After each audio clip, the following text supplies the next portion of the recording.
and Attorney Brian LeClaire. Okay. So the first thing on referrals is number one, it's appointments. Sarah Welchel for the Eastern Point Historic District. Sarah has given us the application and she is here today. Sarah, do you want to come up and take the microphone and just tell us a little bit about yourself and why you want to be on Eastern Point Historic District, please?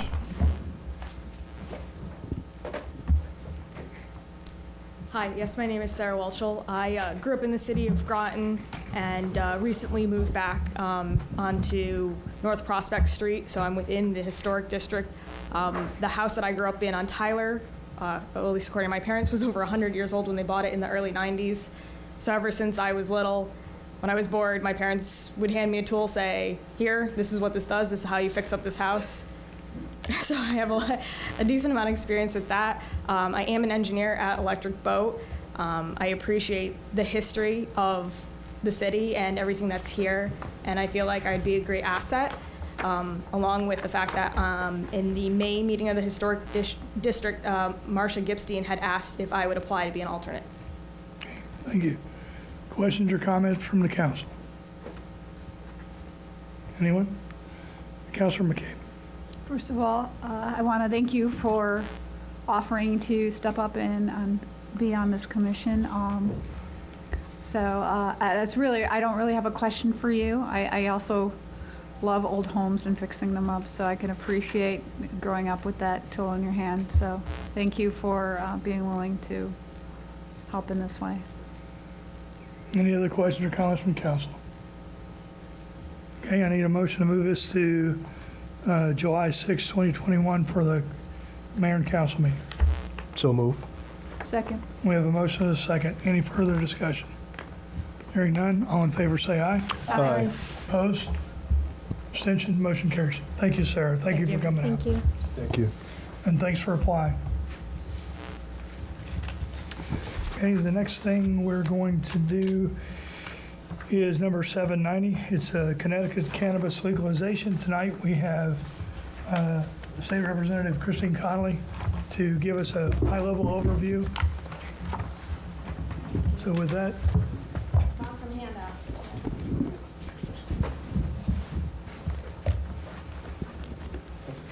Representative Connolly, you have the floor. Thank you, Mr. Mayor, for inviting me. I was invited to talk about the cannabis law and specifically how it applies to municipalities, how it applies to employers, and I printed 8 copies, I think I counted correctly, and how it applies just briefly to policing. Most importantly, the handout is on how the cannabis law applies to municipalities. There is just 8, so if someone has to share, I'm sorry. You can make copies later. So the law passed in special session the week after regular session ended, or 2 weeks ago. It passed by an overwhelming majority, and the Senate actually had to vote on it 3 times due to just how procedure works. Sometimes you guys have to vote on things multiple times too. The House only had to vote once. And there was an unfortunate area. This bill should have passed during regular session, which ended June 9th, but due to the threats of blockage and stalemate and the inability, our staff didn't, while they were willing to stay up overnight for a 472-hour straight session, the last 3 days of session, people felt it was better for folks to get some sleep, because when you're up 72 hours straight is when you can make mistakes when it comes to filing and documents. So we came back a few days later after our staff got some much needed sleep. The sleep was not thought of for the legislators, just for the staff. So we tend to work on very little sleep, but our staff who does all of our work, including Jess, who printed up that summary, they do need their good sleep, and we appreciate their work every day. So the municipal rights, the first thing, can municipalities limit the presence of cannabis establishments? Yes, you can, if you wish. You can have a petition to your town, a referendum. If 10% of the voting population shows up, you can ban, if you wish, cannabis within your municipality. Next thing, can municipalities prohibit cannabis delivery? No, you cannot. You cannot prohibit people driving on the streets of your municipality or using our highways if they are bringing cannabis legally from one place to another. Can you accept donations for those with pending licenses? That's a big no. So if you are considering a license, do make sure that you are going through correctly. No donations from folks looking to do that. No, if you have questions, there are folks who can help as to what you can and cannot do with a pending license. You don't want to violate those ethics rules. Can municipalities enter into host agreements with a cannabis establishment? That's also a no. If you can regulate through your zoning laws. So your zoning would be equal for all cannabis establishments. You cannot have multiple municipal host agreements where one person or one group would get a benefit over another. So you are free to do your zoning as you wish within the corners of your municipality. So can you regulate the public use of smoking? Of course you can. There are existing laws about smoking, and in the cannabis bill, you do have to be 25 feet away from a public building to smoke anything, tobacco, vaping, or cannabis. So you do have to make sure for your regular tobacco smokers or your vapors, you might need to get that old measuring stick out and get your smoking area relocated. It's 25 feet away from the door. And can you still prohibit consumption on your land? Of course you can. You can be a smoke-free area for all smoking. You can be a smoke-free area for cannabis, vaping, anything. It's your rights as to what you wish to do. Zoning, you are in full control of your zoning. You can prohibit cannabis in your zoning establishments from opening. You can restrict their hours. You can restrict their proximity to religious institutions, schools, hospitals, veterans' homes, or military establishments. And then the next thing, can you regulate micro cultivators? And you are prohibited to do that. And if you don't know what a micro cultivator is, it's on the bottom of page 1. Can you tax things? Of course, you can tax. The only reason for this bill was not taxation. 19 states have made cannabis legal for personal use. So we have joined that as the 19th state. But there is, of course, money to be made. So if a municipality wishes, they can have a 3% cannabis tax imposed on cannabis sales at retailers and micro cultivators. So if you wish to do that and you have a cannabis establishment, you can have a 3% tax back to the municipality. If you do not wish to do that, you do not have to do it. It's not a mandate, it's an option. What happens with the money that comes in? So cannabis, this is just like there's a lot of areas that the municipalities can have an extra tax. Some municipalities, that light did go out, we're not all crazy. Some municipalities do have things like a hotel tax within your municipality. Same thing, those taxes are paid to the state and then they're given back to the appropriate municipality. So it's the same as a hotel tax, same as some cities have a higher tax on restaurants. We don't do that here, but there is procedure on how to do those local municipal tax options. Well, what do you do about delinquent taxes? That's something that you're same as everything else with delinquent taxes. Most people should pay their taxes, but not everyone does. So there's procedures in there on what to do with those delinquent taxes. Law enforcement. Law enforcement for cannabis is the same as law enforcement for any other drug that someone's under. This is operating under the influence. There is in this bill some training through post. There is officer training and retraining within the bill, and the money to do so is in the bill. And there is some training on what to do to recognize those under the influence of cannabis. Some people who have thought about, you can tell if someone's drunk driving with a breathalyzer, but you can't tell if they're operating under the influence. Officers get people and arrest people for operating under the influence all the time. There's a 12-step test that they do for operating under the influence. You can be operating under the influence now of cannabis, and that's illegal. You can be operating under the influence after July 1st, still illegal. July 23rd, when cannabis for recreational use will be the law, still illegal. You should not be operating heavy machinery while under the influence of cannabis. The under the influence laws are the same as to what officers check if you're operating under any drug, same things, prescribed, unprescribed, prescribed to you, purchased from someone else. If you are under the influence, even if it's a prescribed drug to you, you can very much still deal with the criminal proceedings. And our officers are well trained, and they will have even more training. We talked about the Clean Indoor Act. There's a lot about smoking that's in this bill that doesn't have to do with cannabis. It has to do with actual smoking of tobacco and vaping. But businesses can prohibit all smoking, just like they do now. Schools, no smoking in the schools, in case anyone's wondering, still can't smoke in the schools, nothing of that changed. Higher education, including dorm rooms for our college kids, still the law, no smoking in the dorm room of any sort of substance, tobacco, vaping, or cannabis, especially kids who go to UConn, you're on state property. So you can get those at UConn Avery Point, you can get, those are state officers, and you will get an actual record in the criminal court if you get caught. So don't do that. And of course, the courthouses, no smoking, and hospitals. Nursing homes, no smoking. None of that's changing, still not okay. School boards can set policies for cannabis, still very much illegal for anyone who's going to school to be in the possession of cannabis. 2023, it's 21 plus for cannabis. But the schools can set policies for cannabis on the person, and going into that, the employers.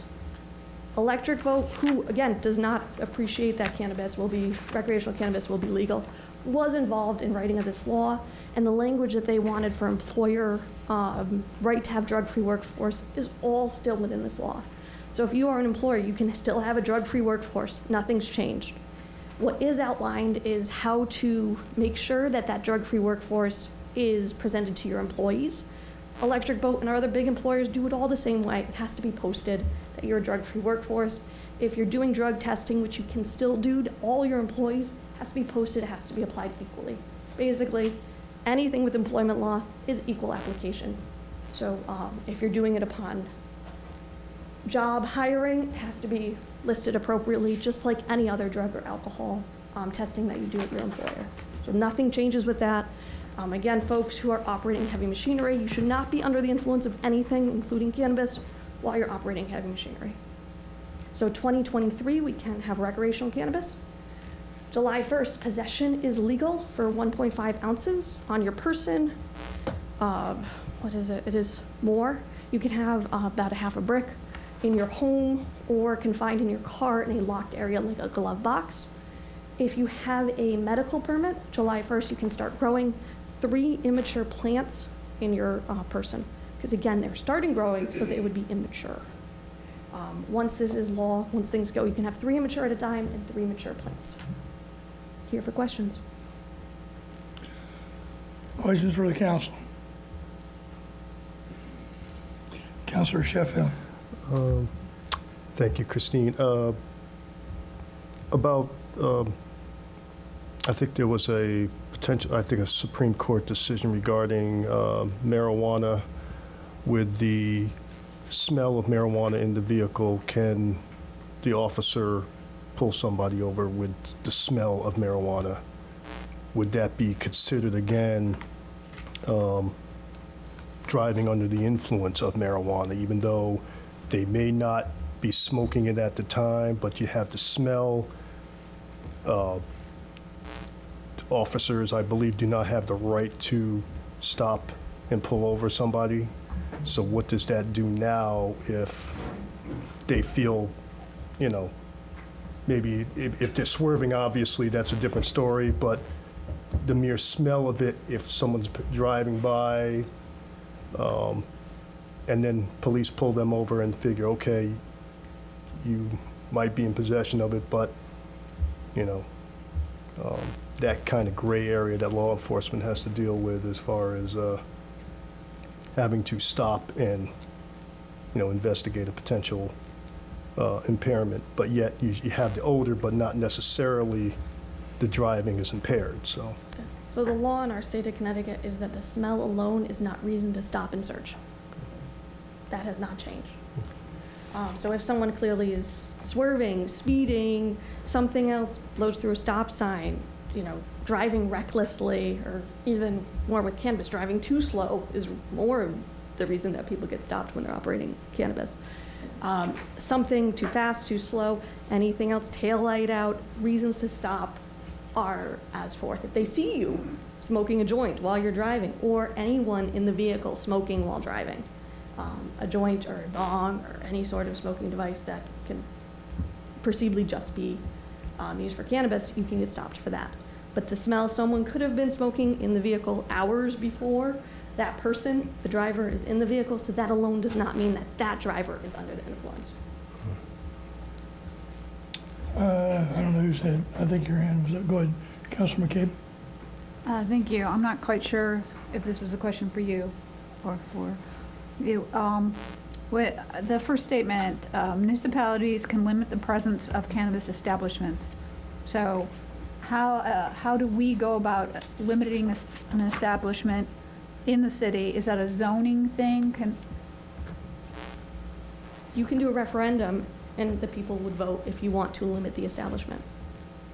You don't have to do a referendum. That's your choice. Okay, all right.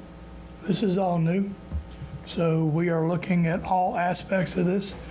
We're looking at it from the employer's aspect, meaning new hires and existing hires, and the current drug testing policy that we have, and the safety policies that we have.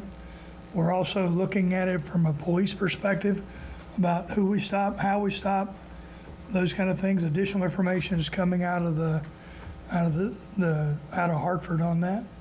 And then the last part is the ordinances that may impact residents, and that comes back to you guys. That'll eventually come back here. There was a question about, what about smoking in the parks? We already have ordinances, Ordinance 198, if I remember correctly, that says there's no smoking on the beaches or at the park. So smoking, it doesn't, I will have to go in and look and see if there's a clear definition. If so, then we may have to revise that a little bit. But smoking. Mayor, smoking. So if you have you have full control over property you own or property you manage. Absolutely. The other question, though, is what about edibles? What about concerts? What about, we do allow alcohol in the park if it's in cans, no kegs, no glass. So alcohol is legal, alcohol can be consumed in the park. Cannabis is legal, cannabis can be consumed in the park, you just can't smoke. So that addresses that. Now, some people will be uncomfortable with that, some people may be comfortable with that, but these are things that we are looking at internally, and then we will bring them to council. Now, if the council has questions, please get them to me, because we're making up a collection. Linda and I are looking at procedures and policies. Leslie and I will be soon talking about zoning regulations here. Well, that's what I'm thinking. Are we going to say, it's more than just a yes or no, whether we're going to allow this type of establishment within the city, but it's also, if we say yes, are we saying as many as you want, just come get a license to work, to sell in the city, or are we going to say, hey, we're going to restrict it to a certain number? I don't know. I guess that's kind of. Well, I'm sure I'll be coming back to the council on that. I'm not sure that we're looking to be the cannabis capital of Connecticut, but I may be surprised by council, and there may be revenue to get from that. But we will be coming back to you with additional information. Okay. Why I asked Representative Conley to come was to give us a high-level overview. This is new. And the state will eventually give us some additional information. CCM will give us some information. The COG has not even addressed this yet. We're still wrestling with ARPA funds as opposed to this, but I'm sure in the near future we will be addressing this at the Council of Governments as well. So I will be coming back to you guys with something, additional information and probably questions. Deputy Mayor Depot. I have that we have a coffee with a cop on July 17th. We Is that right? do. Let me double check that, but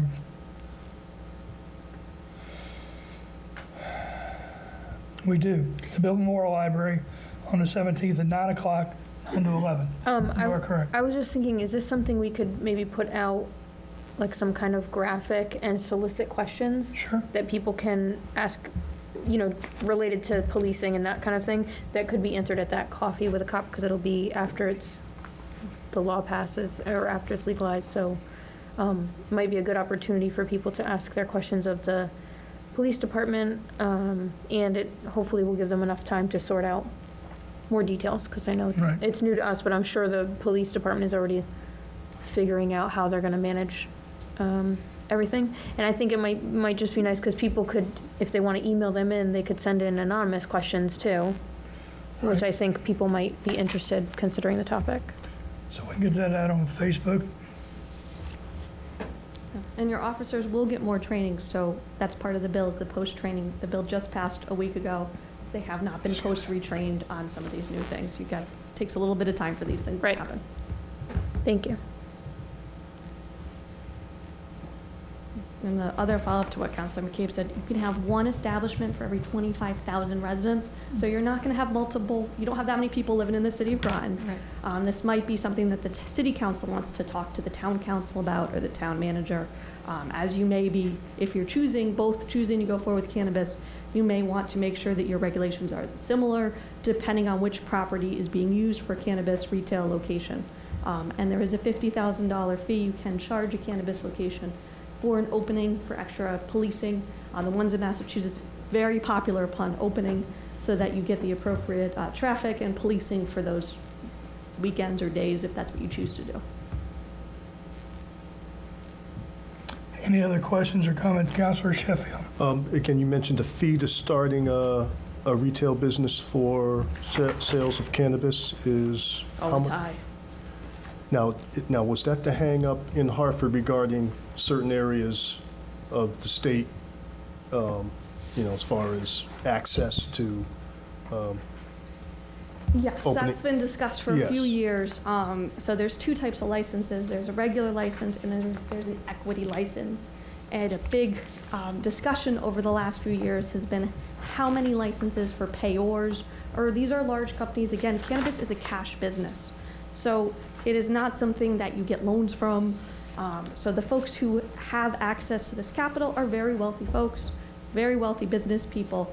And there's a discussion that the regular folks, average people, or people who have been, had criminal records for mild possession, have been left out of this very company-oriented system, especially when you're looking at the other states and the businesses that run recreational cannabis. So there are two types of licenses. There is, through the state of Connecticut, it's very, very expensive for the cash license, and then for the equity partner. The details are varied, and some people want it to be more friendly to the equity, some people wanted it to be more friendly just to businesses, and in the end, we compromised. Everyone is probably a little bit unhappy with how it ended up, but sometimes those compromises are the best ways to write laws. And legislators cannot have any interest in a cannabis business. Any other questions or comments? Okay, thank you, Representative Conley, for your And you do comments tonight. you do have time. The possession is the only thing, July 1st. Some of the erasures for the criminal, people who have these possession crimes in their history, those will start July 1st as well. Clear up some records, allow folks to have more access to employment, housing, and get back on their feet. Also, we expect the retail license and more information to be at earliest up summer of 2022, so you have time. And of course, the last area of the growing for the recreational is July 1st, 2023. So you do have some time to work through all the details. Don't feel rushed. Thank you. Okay, thank you very much. Okay, next up is 736 Mother Bailey House RFP. Leslie, if I can get you to join Brian. And then we may add others later.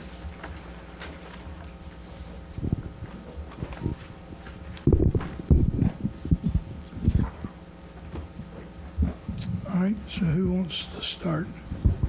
So we're talking about the Mother Bailey House RFP, that includes Zero Broad. So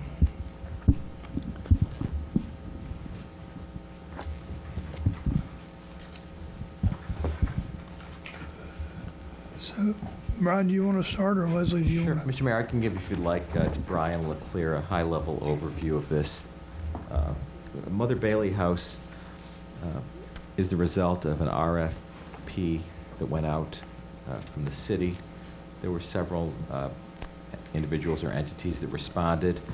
The ultimate successful applicant has the following proposal. It has to do with the Mother Bailey house as well as the lot adjacent there too. It involves a transfer of both of those for $1. It requires that the house be restored to its historic purpose and look, specifically a 3-family residential unit, which is allowed in the zone. And the proposal from the applicant, who was successful, is not only to do that, but to put in 3 individual units on the 0 Broad Street property. There are restrictions that will be on the Mother Bailey house by this developer, including, preservation and restoration of the house, an adaptive reuse for residential purposes, appropriate historic and historical elements and materials. Most important, no visual changes to the Mother Bailey house. No interference with the aesthetics of the property as a historic landmark. Restoration of the exterior as close as possible to historic accuracy. Some new materials would be allowed, but it would be hard to tell, I believe. And appropriate details, fenestrations, and materials. There's a 15-month period within which the developer would have to complete the renovations and restoration of Mother Bailey house, and a significant performance bond, which is an insurance policy to make sure that that developer actually does it and doesn't walk away from the project partway through before it's completed. So that's basically what the proposal is that they've received.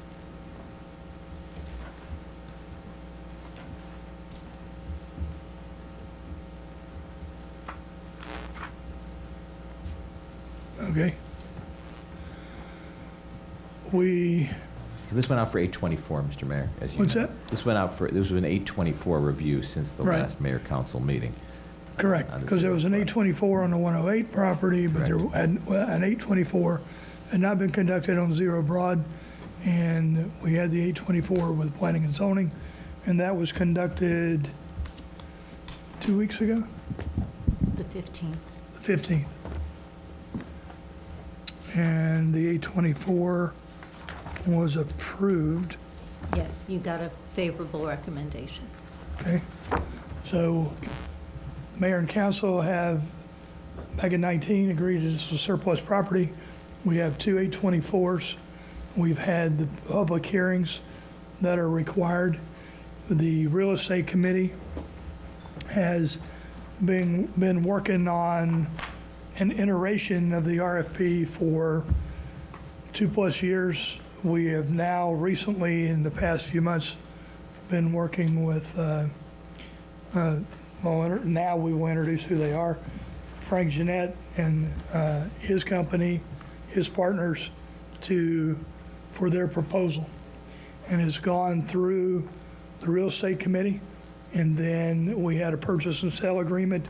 We went back and forth with the attorneys for some fine tuning of the purchase and sale agreement, and now we are ready to come forth to the council to move it forward. And then once the committee of the whole is complete, we will look to move it forward to the next council meeting. But Leslie, do you have anything else? Just that, and this happened before I arrived, but I've read the files. 0 Broad Street, which is, as you know, vacant lot, is tied via the RFP. It is tied to Mother Bailey. We can't, the way the RFP was written, it attached it, and so it's an all or nothing decision. The specifics for 108 Thames, which is the Mother Bailey house, are to restore it to the architectural look and not to destroy the house. When you get into 0 Broad, there was a discussion about some units on there, but frankly speaking, it's probably too early to talk about specifics on that, because they're going to have to go to planning and zoning in order to get approval, to get permits and to get approval. So to say, well, what's going to go on 0 Broad, we don't know yet. Right? We do know that the focus is on 108 Thames, which is to restore 108 Thames and put it back onto the tax rolls and get it restored. And the mayor's correct. That's an excellent point the mayor makes, is you are not approving anything specific for Zero Broad. That is subject to the zoning regs, the building regs. You're not waiving zoning regs. You can't do that. You're only, under the agreement, requiring them to restore Mother Bailey and giving them the right to do what they are able to do on Zero Broad within the regulations of the city. Okay. Well, questions for these two, and then I will bring up Frank to talk. Oh, Do you want to wait? yeah. Okay. Frank, would you mind, Well, I think Steve. do you have a question for these guys? Yeah. Okay, Councilor Sheffield? Sorry. Okay, so 108 Thames is what we're going to be dealing with as far as the development. Well, Piece. It's two different addresses. 108 Right. Thames is the piece where Mother Bailey is sitting. The other, Zero Broad, is, I'll call it the lot. Right. Adjacent to it on Broad Street, the back of Mother Bailey House, the back area where you're looking at. If you're on Thames Street and come up Broad Street, that's Zero Broad. The house itself sits on 108 Thames by, Okay, but the But you're development, approving both. you're approving both. we're right? approving both, but as far as the development piece of the purchase and sales, Mother Bailey is, I guess, taking precedent as far as moving forward. Well, both lots are being transferred together as part of this transaction, Right. following the RFP that went out and the approvals of surplus property.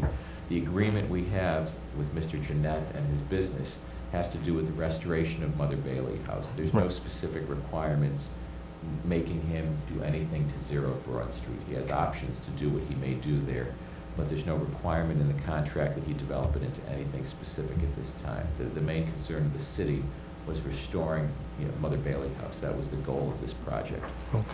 So 0 Broad Street is still waiting on planning and zoning. Well, that for will go to final- if you approve this, Or the if- parcels will be transferred to Mr. Jeanette's business. Okay. He'll have obligations under the contract to restore Mother Bailey House. Whatever he wants to do with 0 Broad, he will have to do that by making application to the Plan and Zoning Commission, the Zoning Board of Appeals, whatever. He'll have to do that himself when he's prepared to do that as part of the project. All right, so Just as anybody else would. Right. Okay, so he doesn't have to do anything to 0 Broad Street at this time with along. to Or in coincide. perpetuity, if that's Okay. his choice. Okay. That's correct. Okay, did that answer your question? Councilor Norris? Thank you for clearing that up. But I do have one question, because I think what I heard you say was something about 3 individual units, or? Yeah, and he can speak to this, Mr. Jeanette's proposal was 3 townhouse-style dwellings on the 0 Broad Street lot. Okay, so I just want to clarify. And a 3-family residence in the Mother Bailey house, a 3-family dwelling. Okay, so I just want to clarify, that wasn't a suggestion by us, it was more of a, what was in his proposal. That's correct. Right, so that's one thing. The second thing is, in terms of restoring 108 Thames, are we talking exterior or both exterior and interior? We're talking exterior. Thank you. The town, what the city can actually regulate, and we're talking about columns, windows, siding, planking, roofing, things like that. So when you drive by, it will look like what we know as Mother Bailey House. Got it. in every Perfect. glory. Thank you very much. Any other questions or comments for Attorney Leclerc or for Leslie? Okay, I actually. okay, I'm sorry, Councilor McCabe? In terms of zoning for the Mother Bailey house, would it be once it's restored, is it have to be a single-family home? I mean, it's not like, No, it's actually being proposed as a 3-family. Oh, okay. 3 dwelling units, and that was in the proposal. gotcha, And gotcha. so it's, All right. everything that is, excuse me, that is being agreed to in the purchase and sale agreement is what was proposed by Mr. Jeanette and his team. Gotcha. No, I got it. Anything else? Okay. Mr. Jeanette, if you could come to the podium. Actually, both Mr. Jeanettes. Hi, my name is Frank Jeanette. I live at 142 Benham Road. This is my son and business partner, Torrance. What we've suggested, what we've been told is we had to make the Mother Bailey property a one-family or a three-family. We choose to make it a one-family. Because if we tried to make it a three-family, it wouldn't be ample space to properly do it and do it the way it needs to be done. And as Brian said, you know, we are planning on keeping the aesthetic look, but we are planning on using different materials that would give us the same curb appeal. Materials that would be more durable, that would withstand, you know, the weather around here. I don't know. Only thing to add there for me is that given the timing in which this RFP was submitted, financial conditions have changed for the raw materials to make that parcel into a three-family dwelling. Today, that plan that was submitted would not be a plan that could be economically viable for both parties. So the single family is more than likely to be the route that we take on this particular project. Well, Councilor do Sheffield. we have to redo the contract potentially? Was the contract a three-family? The contract that I've gotten back from council has three-family, Well, yes. I guess we And have that's to in the redo the RFP contract. as well We're as gonna need to go three-family back. as well. Yeah. So we're gonna have to have discussions with this council about Okay, that. Deputy Mayor Debo. I was just going to say, I don't know, I mean, we've been discussing, I think because Mr. Jeanette had updated that he was planning to do a one-family, so I was under the impression already that it was going to be one family, so, I mean, if you're looking for a consensus, I think that's fine.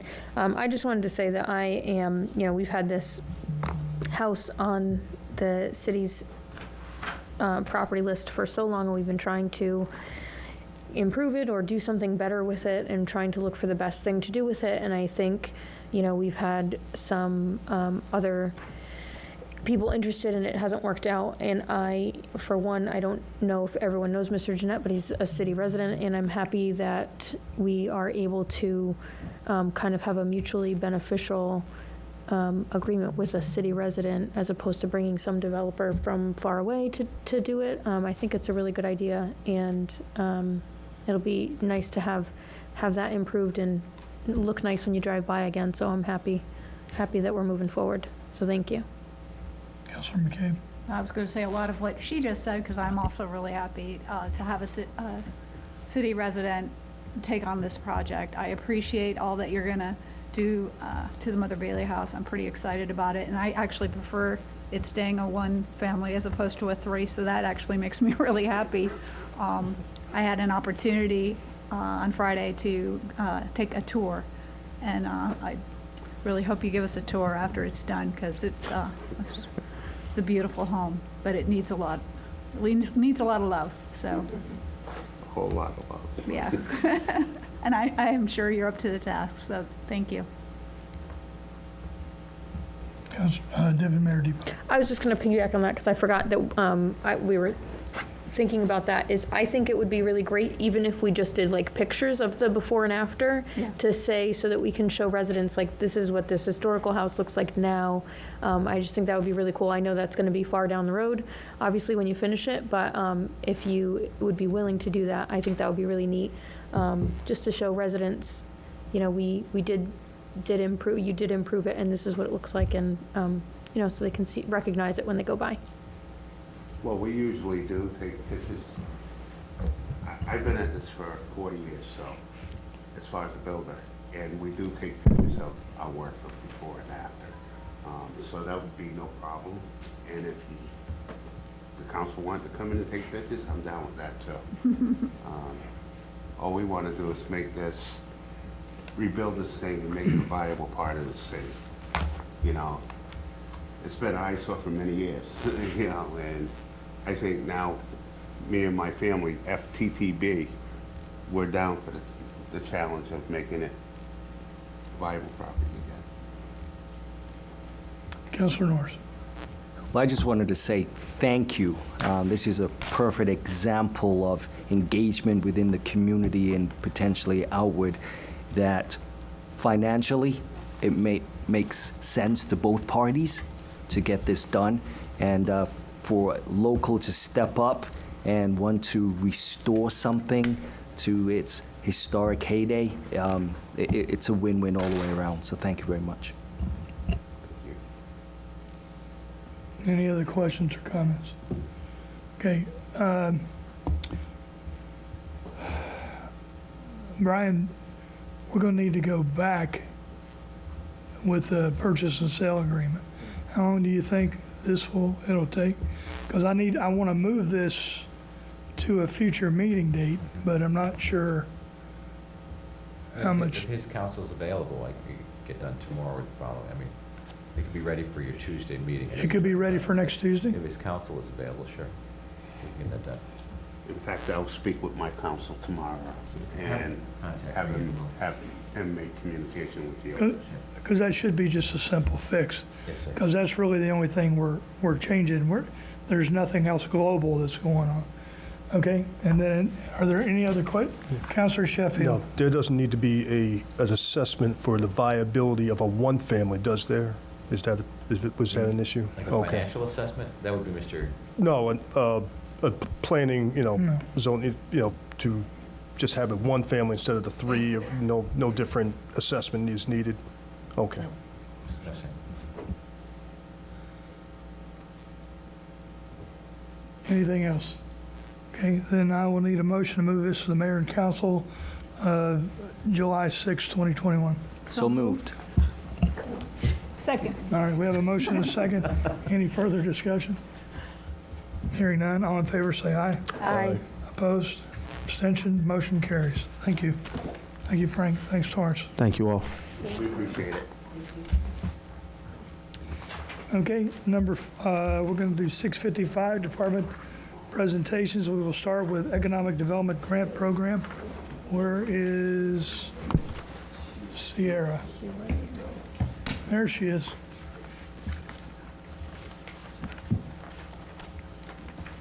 Thank you, Brian. Thank you. Thank you.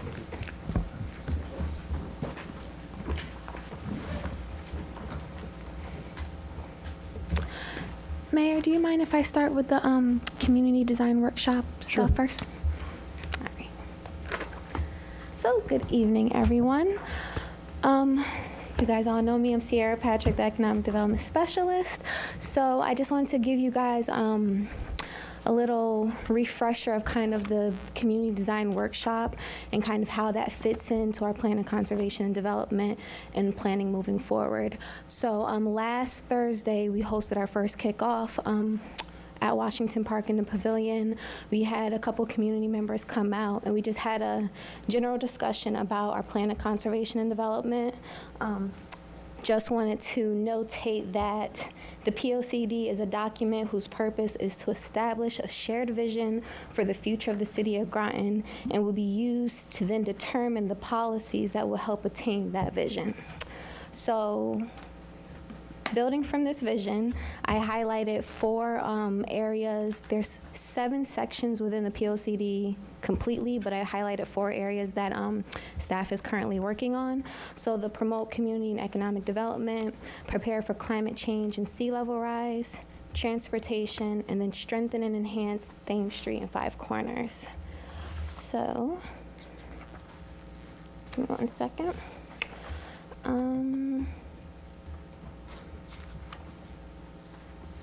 So the community design workshops are really designed to allow us to take this shared vision and really do a deep dive into specific neighborhoods.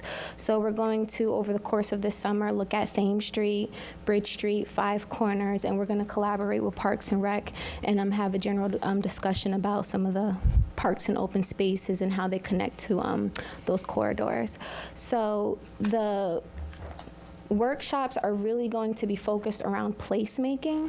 And so placemaking is a multifaceted approach to planning, design, and the management of public spaces. It capitalizes on the community's assets, inspirations, and potentials with the intention of creating public spaces that promote people's health, happiness, and well-being.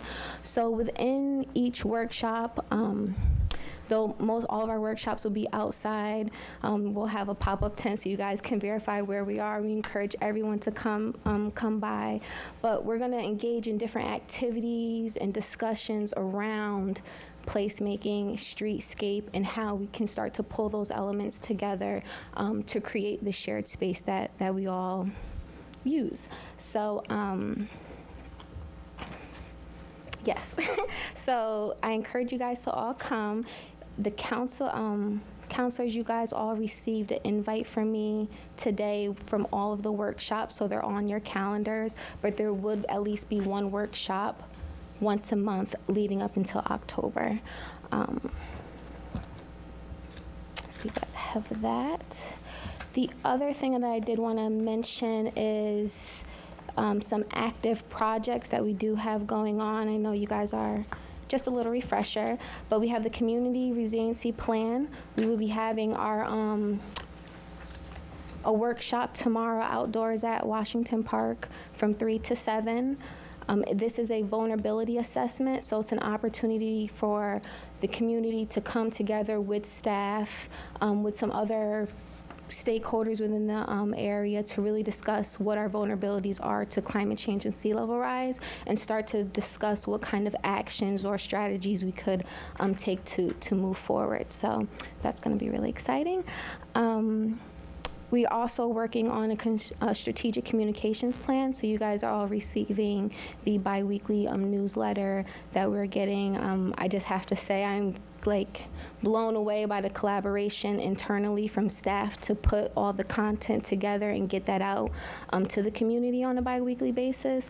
So I guess thank them for everything that they're doing, but then also request you guys to share that information. Everyone can sign up to the newsletter on the City of Groton homepage, and there's also a way for them to sign up on Facebook as well.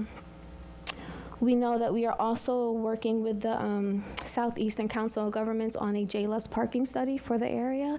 So more to come on that as that unfolds. And then you guys recently passed a resolution to move forward visioning Thames Street. So in addition to these community design workshops that are going to allow us to go to about 4 different areas around the city, visioning Thames Street is going to allow us to bring a consultant in to pinpoint,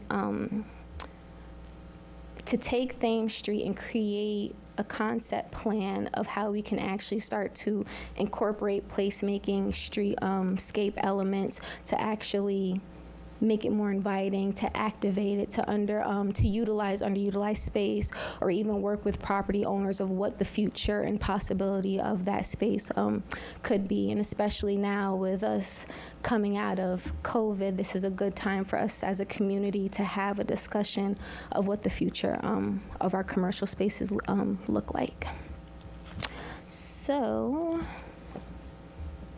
did you guys have any questions for me in regards to the workshops or anything to say? So you sent an email with updates on a bunch of, well, actually, I think Councilor Norris had asked some questions and we all received the answers to what's going on now. And I've been, for the whole time I've been on council, we've been trying to focus on information, getting information to residents, getting information from residents. And I'm wondering if, so we're all really involved because we're here, so all of this lingo and everything makes sense to us. Mm-hmm. But I'm wondering if there's a way, because I know that residents have said, well, I don't really know how or when to give like ideas, and I think it's a little confusing for some. And so I'm thinking, is there a way to do, maybe at the farmer's market, have a booth that says, like, have questions about economic development, or have questions about Thames Street, or have feedback, or something that's like a simpler question that people would be more likely to answer. Because I know that I would go to a workshop. Mm-hmm. I love workshops. I like the idea of like, because I have done them before, but if I was a person who wasn't involved in the government yet, I might be intimidated by the officialness of a workshop and not attend. Gotcha. So I'm wondering if we could use, because the farmers market's every Tuesday, starting July 6th? Next week. So is it possible to even just put like a contact info or a QR code to the economic development page or something that's a little simpler for some people so we can catch that group of people that might not attend a workshop or something like that? I don't know. I've been trying to think of like different ways to at least catch that crowd that might go, you know what, I don't know if my opinion qualifies, or because I think we have that issue a lot in the city. And when I ask for feedback, people often will go, oh, well, I don't really have anything to contribute.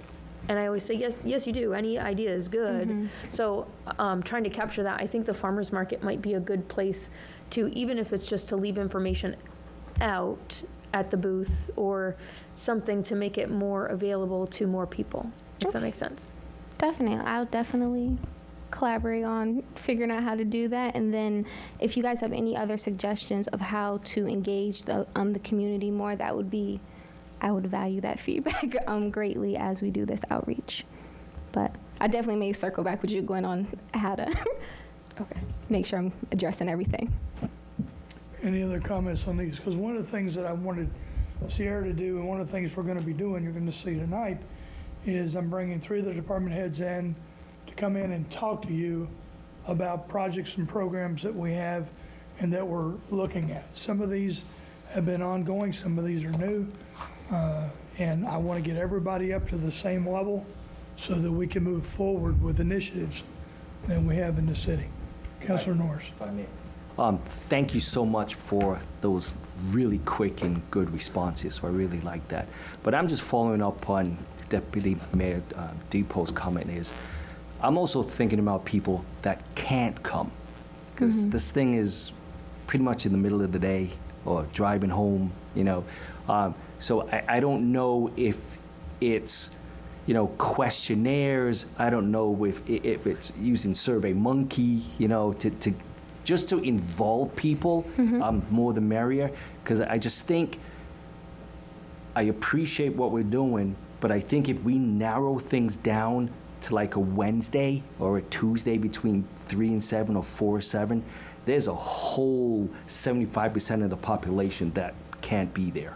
So I think the more we brainstorm about the person, or even just pretend it's a single mom that is invested in the community but doesn't get home until 6:15, and then she's got to make dinner. You know, so, and I know that was inappropriate for me to say, I guess, but you get the gist. Yeah. Thanks. No, I would recommend, so there are a number of different ways that the community can engage. So the workshops are one option. We do have the City of Groton website. I highly recommend people visit that. Each project has its own separate web page, which will have survey monkeys and different things as we progress along to help keep people engaged. We're also trying to look at a way to incorporate some type of interactive mapping tool into our website, so that way people can really like pinpoint maybe something that they want to discuss and on a map and share that with us. But so digital options are the new the website. I would definitely say the newsletter and Facebook. I would encourage anybody to get out to connect with the Economic Development Commission or the Planning and Zoning Commission. Those are good. Also, under the EDC, there are 4 working groups that the community is encouraged to be participate in. That's coastal vulnerability. There's a pedestrian and bicycle network assessment working group, Thames Street planning, and then Groton City programming, all of which are open to the public for them to join and participate. And then staff will definitely keep everyone up to date on the upcoming workshops. And if you can make it, I know the times and everything are a little bit of a challenge, but if you can make it, I would love for people to come, and especially for the opportunity for people to work with staff and like to bring a whole bunch of staff and community members together to discuss these important topics, I think is amazing. So anybody who can join, definitely welcomed. Were there any other questions in regards to? Any other questions or comments for this part of the presentation?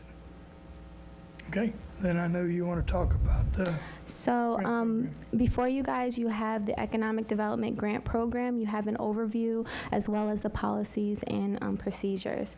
So the purpose of this grant program is to strategically invest to strengthen local businesses, attract private investment, and stimulate growth by providing incentives to qualifying existing and/or new businesses in the city of Groton. This program provides up to $1,000 in the form of a grant that is reimbursed to qualified and approved property owners or businesses. So some approved. So just remember, this is a reimbursement grants. Some of the eligible improvements. So this policy has. It's broken into two parts. So you have a soft cost, which will cover anything from architectural fees, soil, survey soil fees, engineering, legal fees, engineering, legal fees, and then some consulting fees, but those have to be approved by staff. The other portion of this is a minor facade improvement, emphasis on the minor part, which will focus on facade repairs, including painting, masonry work, gutters, windows or doors. You can also do storefront signage, awnings and canopies, exterior lighting, improvements for handicap accessibility, and some facade landscaping. This application process, applications will be submitted to staff, processed, and then vetted or moved forward to the EDC, who would then vet, interview, and then we would present the final recommendations to this group. Priority will be given to existing and new businesses that strengthen the city's business base, supports existing businesses, stimulates growth, or occupies and expands into vacant building or spaces, and also that meets the zoning and goals of our plan of conservation and development. Some of our priority locations are Thames Street, Bridge Street, and the Five Corners neighborhood.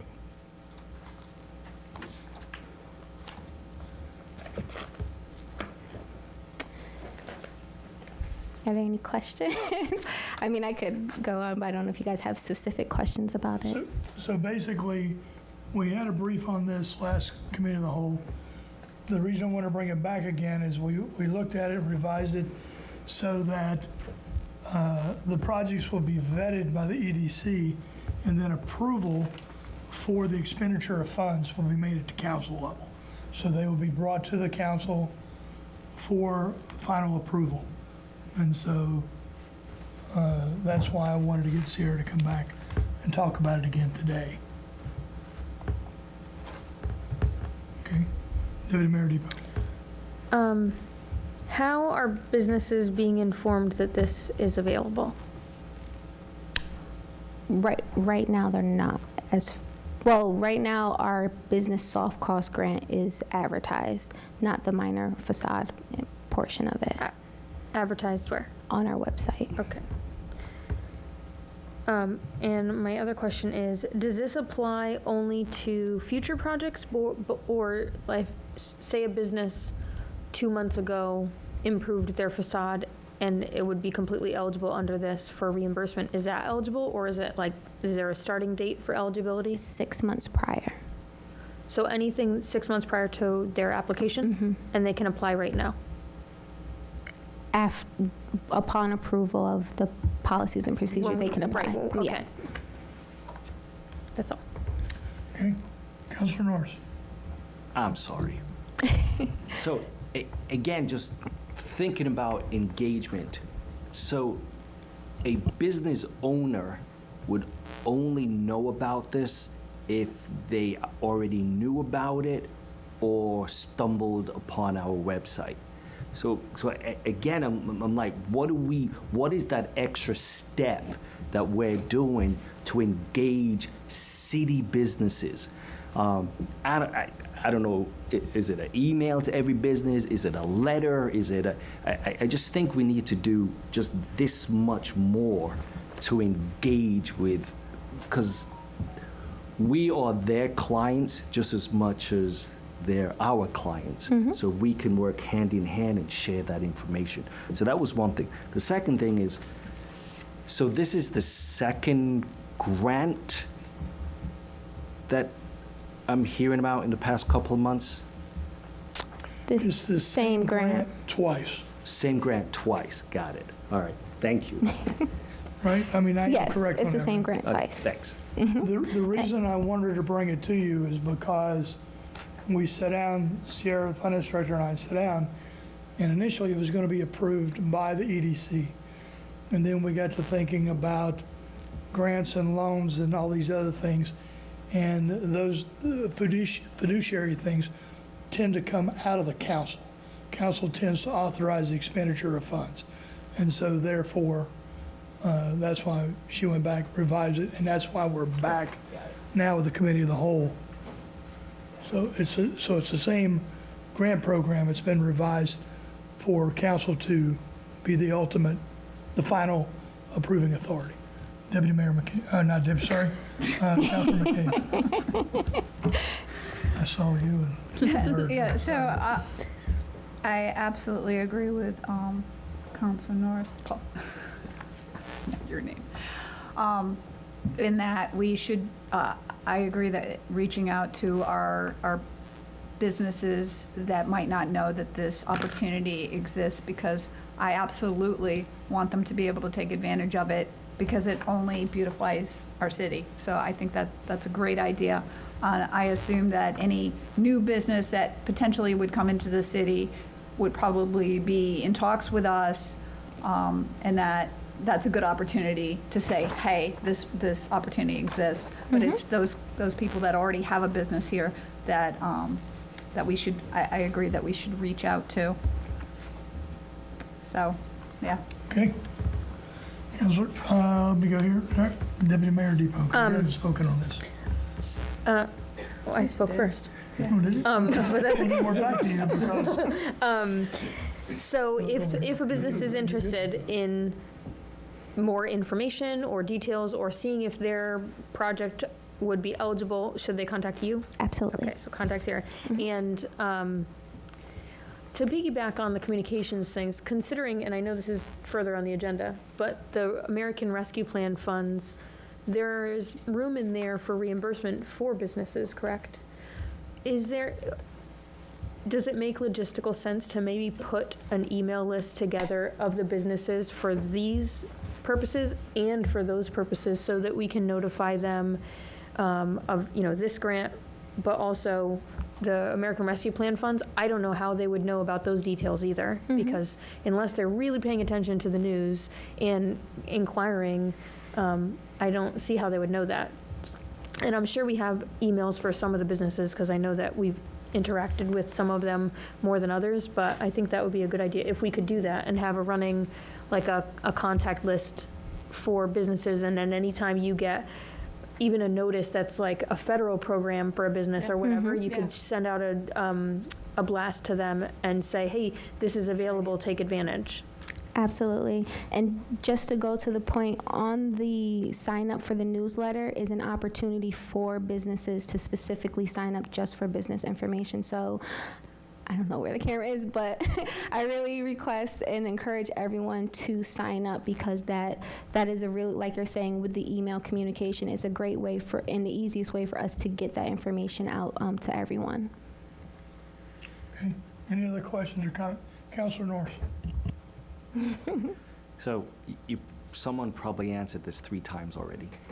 So You can ask it again. what are the changes in here? Because the sheet I'm looking at doesn't give me a markup, so I don't know what the changes were. Do you know? So the biggest changes to this grant is the incorporation of the minor facade component of it. So that's why the business soft cross grant has been marketed. It's on the website. It has been in the newspaper. This is just adding another component, and then upon approval of this, there will be another advertisement for the entire policy. Thank you. Any other questions or comments for Sierra?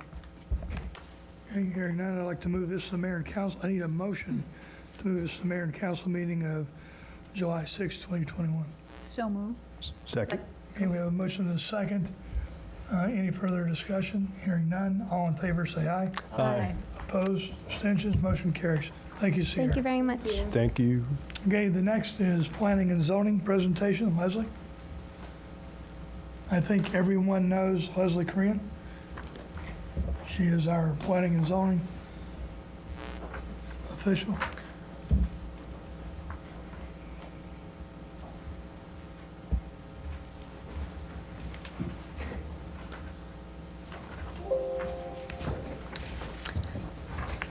Hi. Excuse me. Yes, I'm Leslie Korean. I think I know all of you. I'm the city planner. And one of the things that I do as the city planner is plan things like where these things shouldn't be. I gave a presentation to the Planning and Zoning Commission at our last regularly scheduled meeting on the 15th, and I wanted to go through that with you as well.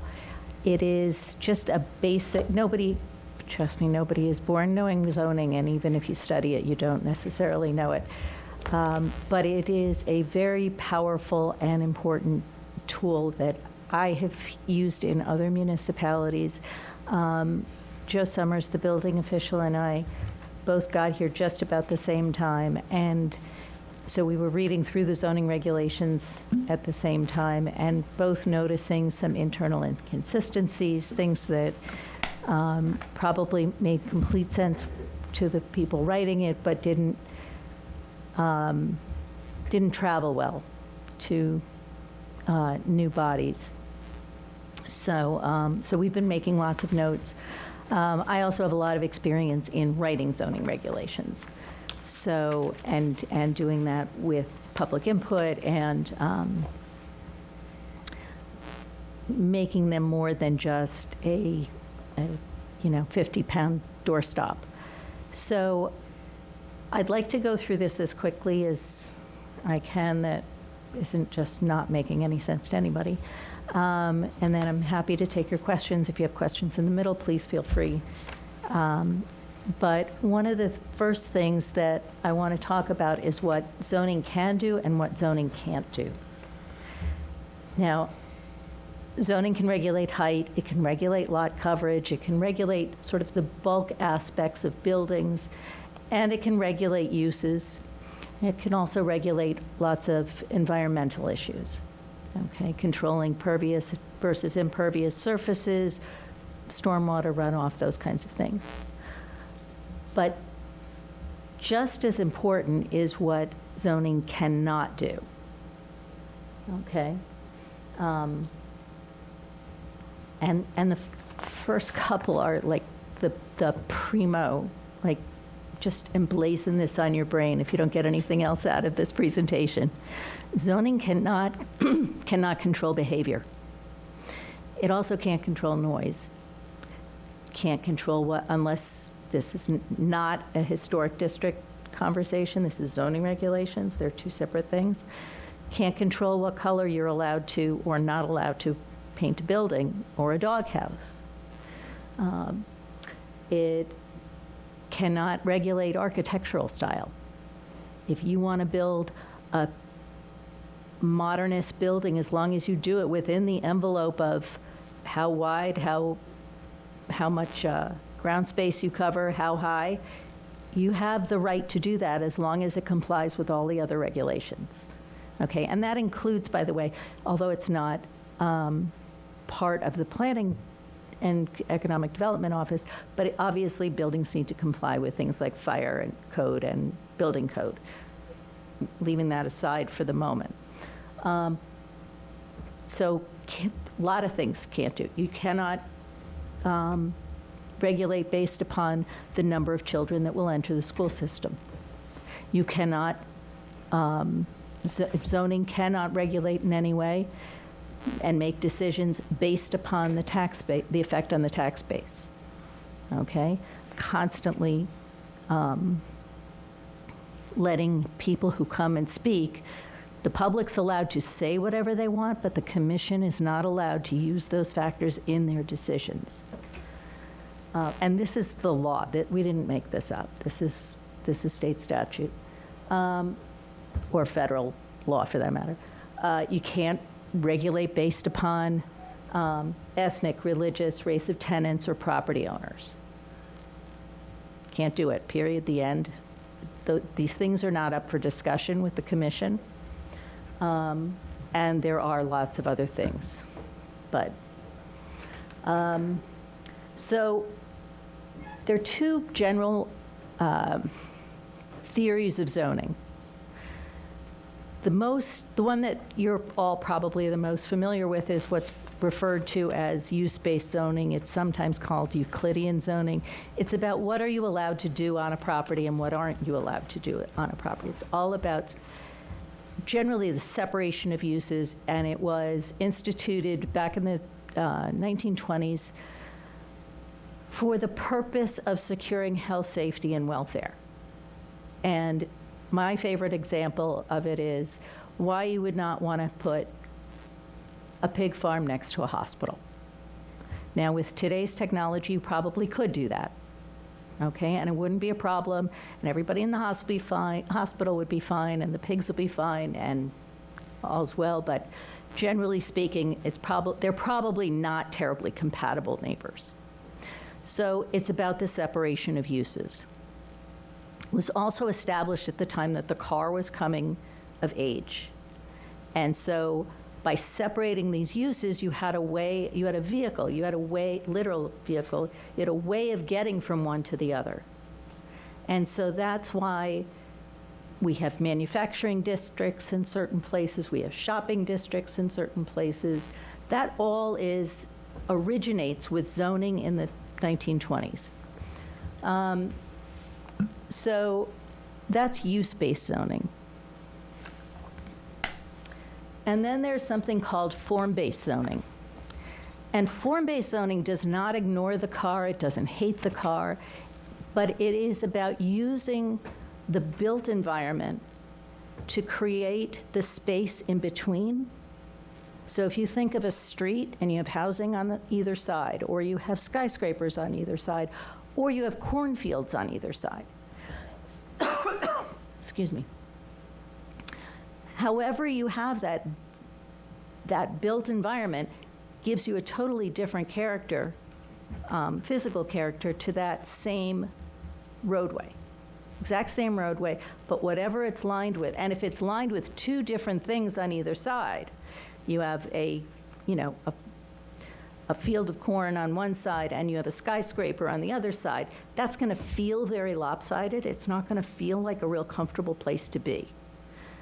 So what form-based zoning does is it takes a look at how do you create and give primacy to the public realm, that street space, the space between the facades, even though you're not actually zoning that space, you're zoning those edges, and giving a higher level of importance to that space than to what goes on behind the facades.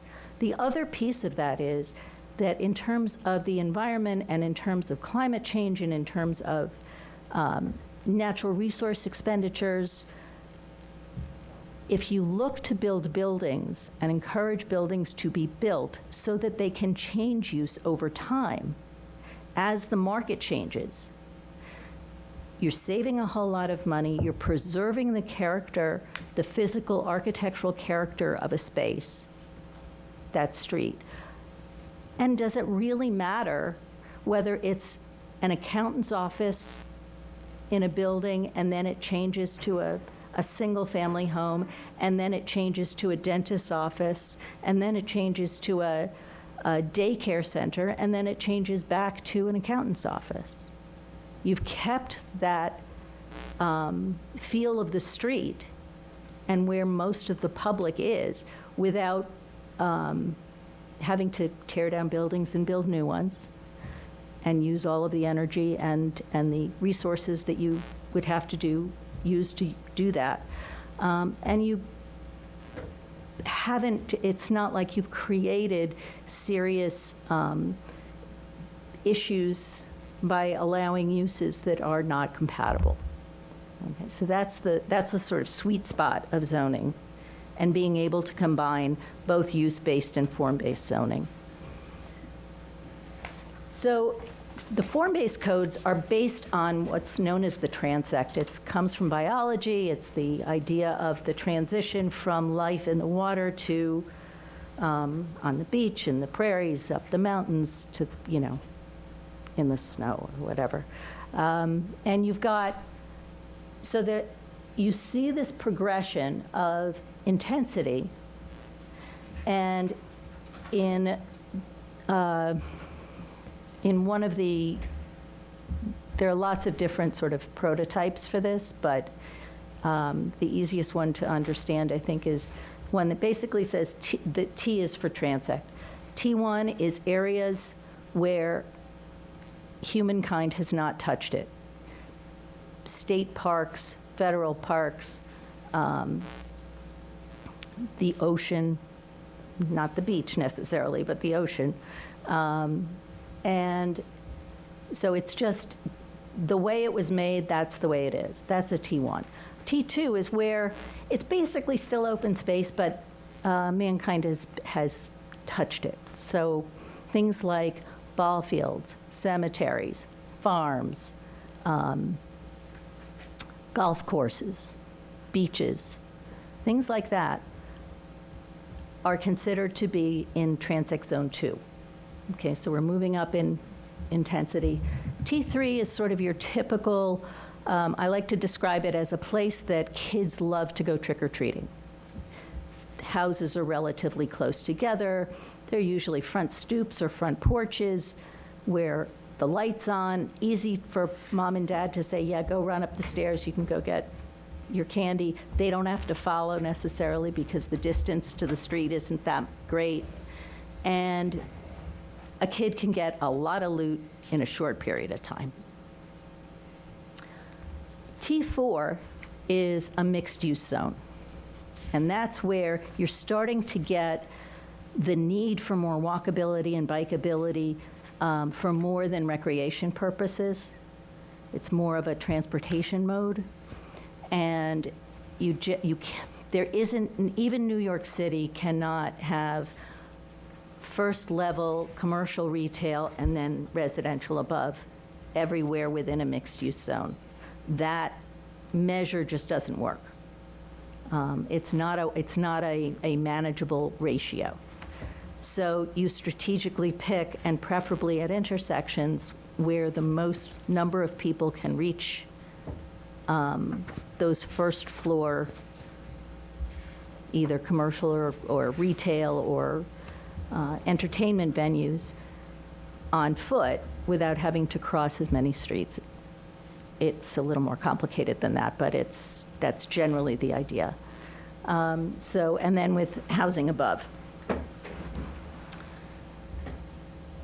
T5 and T6 are just increasingly dense, built up closer to, say, a downtown Hartford or downtown New Haven or any of the larger cities in Connecticut would be more like a T5.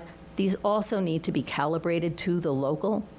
Like a T4 in the city of Groton may look very different than a T4 in Norwich. Okay? It takes into account the local a lot. We're not ready for a T5 or a T6. And special districts are areas where they don't conveniently fall into any of these others. So for instance, where EB is, where Pfizer is, those would be special districts because they don't conveniently fall into anything else. They're unto themselves. So one of the things that makes the difference between use-based and form-based codes, and I tend to write hybrids. I'm a proponent of taking what's good from wherever I can find it and putting it together so it works the best.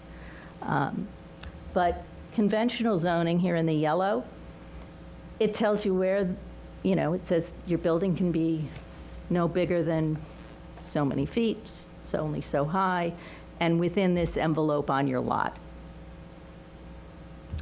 And then it doesn't talk at all about it doesn't talk at all about what that space between the facades is. Form-based zoning is very clear about what can happen in that space. So whether it's by recommendation or it's by zoning regulation for new construction, can say you need to have 1 tree per.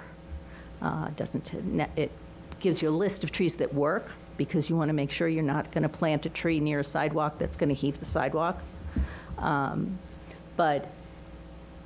it also, it talks about giving, there are all kinds of things, but there widths of streets, so that that's more for a subdivision where zoning still has control over the streets. But these are all things that are part of the thought process that go into form-based codes, so that they get considered in lots of different ways. Okay, a little bit of a test. So we all know where this is, Thames Street in front of the Avery Cop House and Puffins. And utility wires are there, they're fine. It's the street we've all driven down lots and lots of times. There's one move that Sierra and I took a walk. We walked all the way down Thames Street and back the other side about 2 months ago.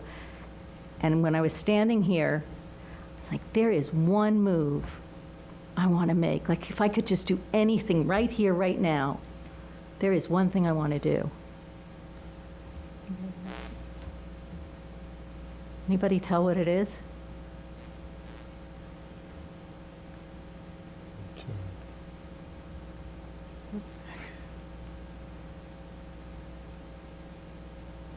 All I did in this was add a fence. It's exactly the same other than that. Well, and this is hand-drawn, but that's the only difference. Is the wires are still there. And this is not, that's not an exciting, serious fence.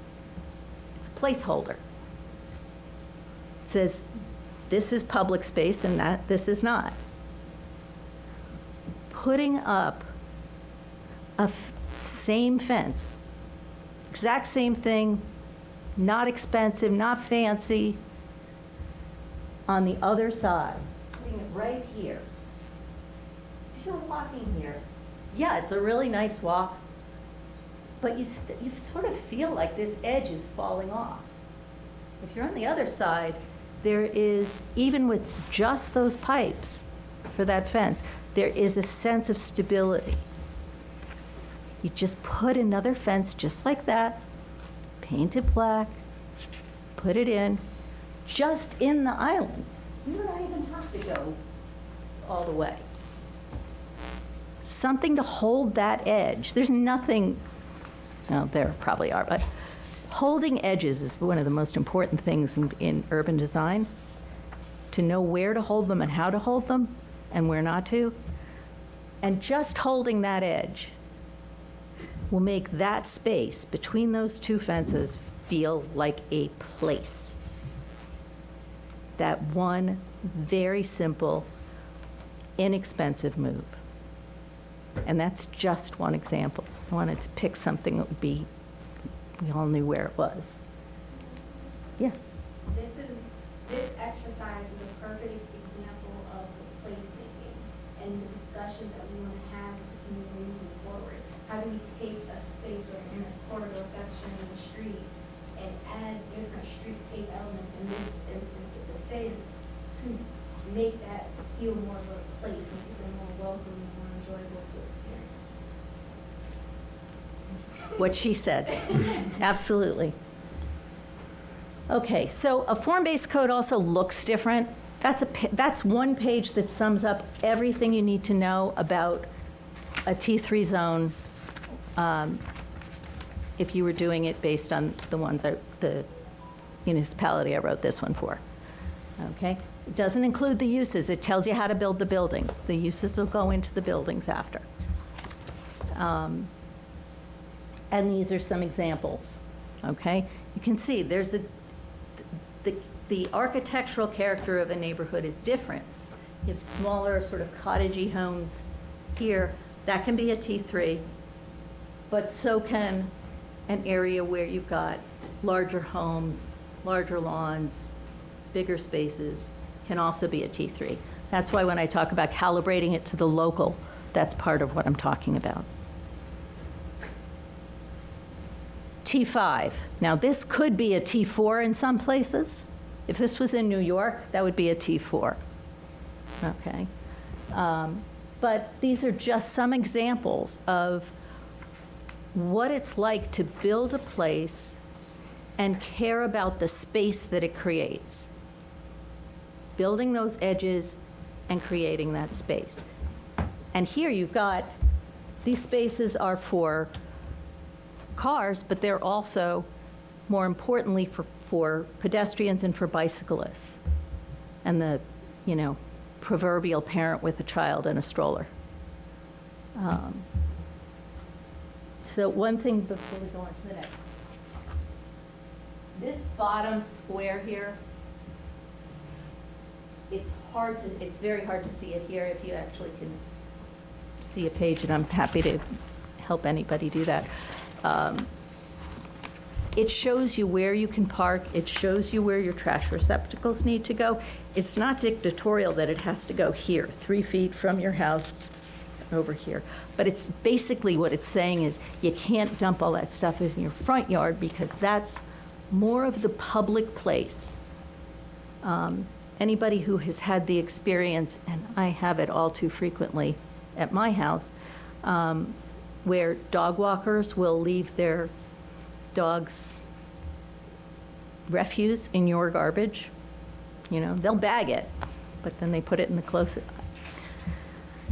My little pet peeve. It's because I don't keep my cans in the back. If I put my cans in the back, I'd have to roll them out further. I mean, it's my own fault. But those are the kinds of things that if you know you are building your house to work within these parameters, there are ways of doing it and doing it well. There's also, we won't get into it here, but alleys serve a great purpose. They're not all disgusting, and they're some of the greatest, most exciting places now. The old alleys have been refurbished. So these are just some other examples of things that have been either designed and built, or at least designed using form-based codes that comply with form-based codes, so that you can see they're not scary places. You don't end up with things that every architect's going to try and break the rules, but you can break the rules really well, and you can break the rules not so well. So, and then one of the last points I want to talk about is missing middle housing. We have lots of places where we have single-family houses or houses that are at least that scale. We also have some really big buildings here, like bigger than anywhere else in Connecticut.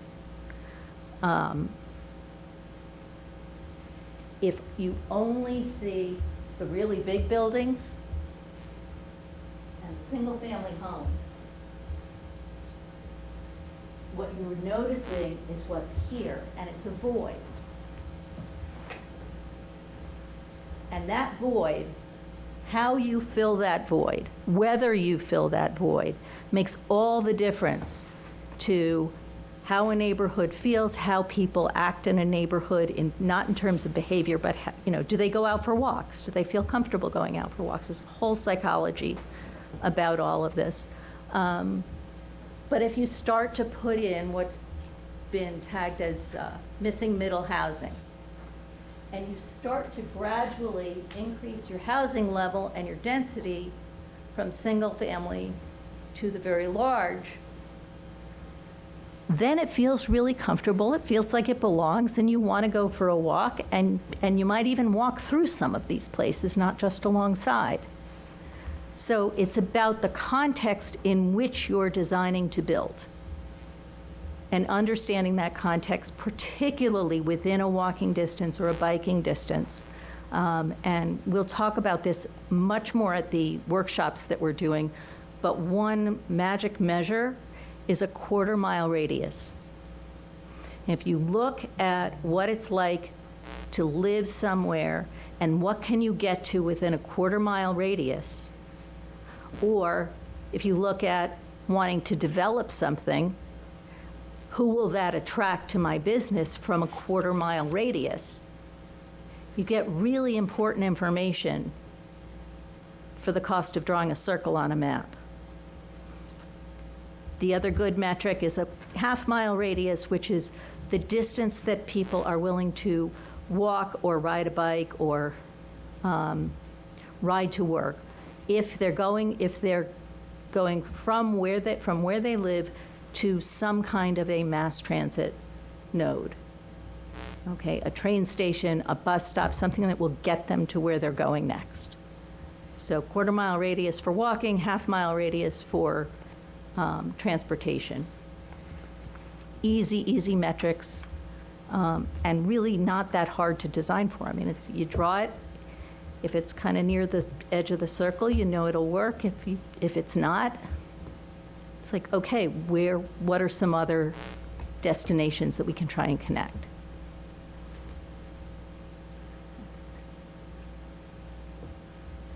That's all she wrote. Any questions? Questions? Or comments for Leslie? Deputy Mayor Depot.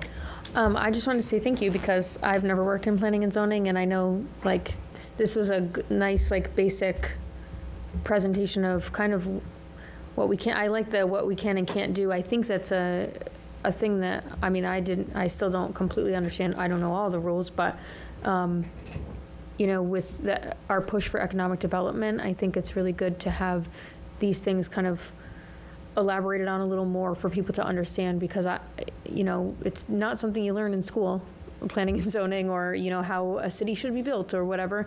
So I think it's good for people to at least know, you know, where we're working from and where your office is working from to try to move, you know, work with builders and, you know, just improve the city.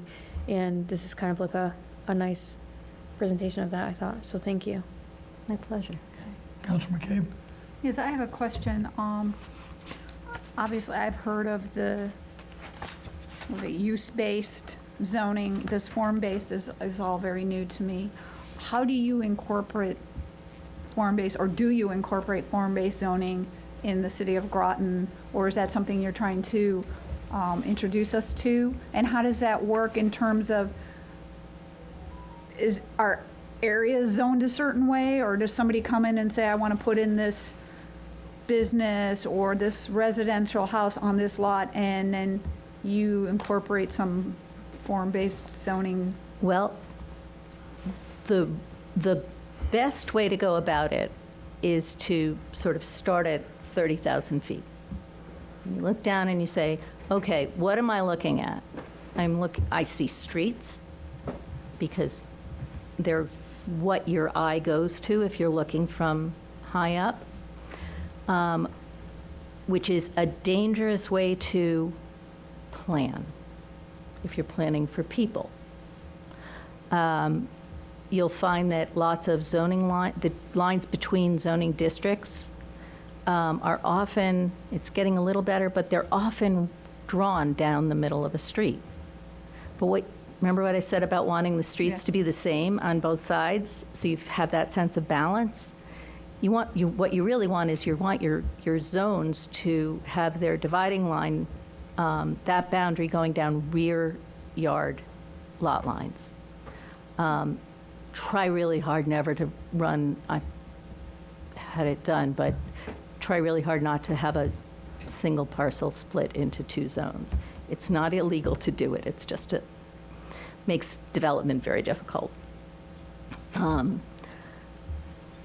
So you look at the 30,000 foot, and you say, okay, this is what we've got. We know we've got major arteries here and here and here. We've got major employment centers here and here and here. We've got some people that live down by the beach. Okay, we'll take that as an example. If you take that quarter-mile radius, take that circle and you plunk it over the beach, you find out, you know, let's say you thought, well, maybe I want to, you know, put in a candy store nearby. You look at it, and this isn't true everywhere, but if you look at it and you look at it in Groton from our beach, there's nothing else really there. But you take a look at, say, Branford Manor. You do a quarter-mile radius around Branford Manor. Where could people walk? You actually find the area that people could walk to instead of having to take a bus, having to get their car, or borrow a car, or something else, find a bicycle, you know. I know pulling a bicycle out of my shed is always more trouble than I'm willing to go into. How do you do that and find a place that people can walk to go get a quart of milk, to go get, you know, whatever small level of groceries, or place to go get a, you know, a hot dog or whatever. It's and then the market theoretically takes care of what goes into that space and how that changes over time. You know, what do people want? And if something's not working, they're not going to stay in business. Something else can come in. But if you build a building that can go from being a house to a small storefront, back to a house or to an office, you're building a building that could serve a number of purposes using that quarter of a mile based upon where your market is. Not the shopping market, your economic market. Did I answer your question? I don't know if I did or not. I do both. When I write zoning regulations, I combine both. Yeah. Okay. I am shameless about taking all the good ideas. Okay, Councilor Norris. That's a huge question, and we could talk about that for hours. But I wanted to say thank you, because in Parks and Recreation, we talk about a quarter of a mile and a half mile all the time in terms of what people have access to, in particular kids. And I also just wanted to say, my personal request is, as we talk about planning and zoning, that we do look at equity within the zones. And sometimes the equity is not about being in a lesser income neighborhood, but also there's equality issues within the upper neighborhoods, so to speak. So I'm glad to have this conversation with you, and well done. Thank you. Okay, anyone else? Councilor Sheffield. Thank you, and again, thank you for your presentation. Yeah, getting back to developing economics around, let's say, public housing, how, what thoughts have you had to implement, like I said, having that access for people in public housing, Groton Estates area? Sure. So, yeah, walking distance to get a quart of milk, or a gallon of milk, or a loaf of bread. Or to just get to a bus stop. Right. You know, it doesn't have to be the ultimate destination, but yes. Yeah, because it's quite a trip to even just walking all the way to Avery Market. You know, it's quite a trip for somebody who doesn't have access to a car and has to make that trek, especially if it's really hot or it's, very cold weather, snow. Have you thought about developing ideas to, implement those types of businesses that can be placed Absolutely. in those areas? Absolutely. Sierra and I sit probably easily twice a week on our calendars, but sometimes more often than that. And we troubleshoot this stuff all the time. Like, okay, well, what if we looked at this? The first week I got here, I think, we sat down and we started drawing quarter-mile circles on a map. It's like, I need a map that I can scale off a quarter-mile circle so that I can draw it, and so that I can get a sense of what you can get to and what you can't get to reasonably. And it's there are lots of things that it tells you. It tells you what makes sense and it tells you what doesn't make sense. It tells you where you want to change your zoning regulations to allow things, or where you want to make sure you don't change it so that you keep what you have. So it's also, like, this is not stuff that just comes from my head, although I do always think about this, but it has to come from the experiences of the people that live there, wherever there happens to be. And what do you want to be able to walk to? What do you not want to have? Going back to the, we don't regulate noise and we don't regulate behavior. That's really important to keep in mind when you talk about what you want somewhere and what you don't want. It gets infinitely more complex the more you talk about it, but it's also fun. It's like putting a puzzle together in the most important way that you can, because you're looking at people's lives, literally their lives 24 hours a day. So, for instance, near Groton Estates or Branford Manor or anywhere else, I should be very clear, anywhere in the city, I want to be asking the questions. What are the things that you want to do? Can we figure out how to get a bus stop closer? Like the bus stop that we could get to, the next closest bus stop is, a little bit more than a quarter of a mile away, but that little bit is enough to make a difference, to make it really inconvenient. Okay, what we know is we need to bring either another bus stop in or move the existing bus stop to pull that into our quarter mile, but at least we have a metric that we're dealing with and we know that it works. So it gets complicated, but it's fun. It's a lot of fun. Any other questions for Leslie? Okay, thank you. Thank you, Leslie. You're very welcome. One other thing, just if, and several of you have contacted me, but if you ever have questions about anything, please, please, please do not hesitate to contact me. Rather quash rumors and let you know what I know, and we can figure the rest out together. Okay. Thank you. Thank you. Okay, now we're going to bring Mary up and talk about Parks and Rec. Some of the programs that are going on out. Mary, if you want to come up and sit here. Please, thank you. That might be a little easier.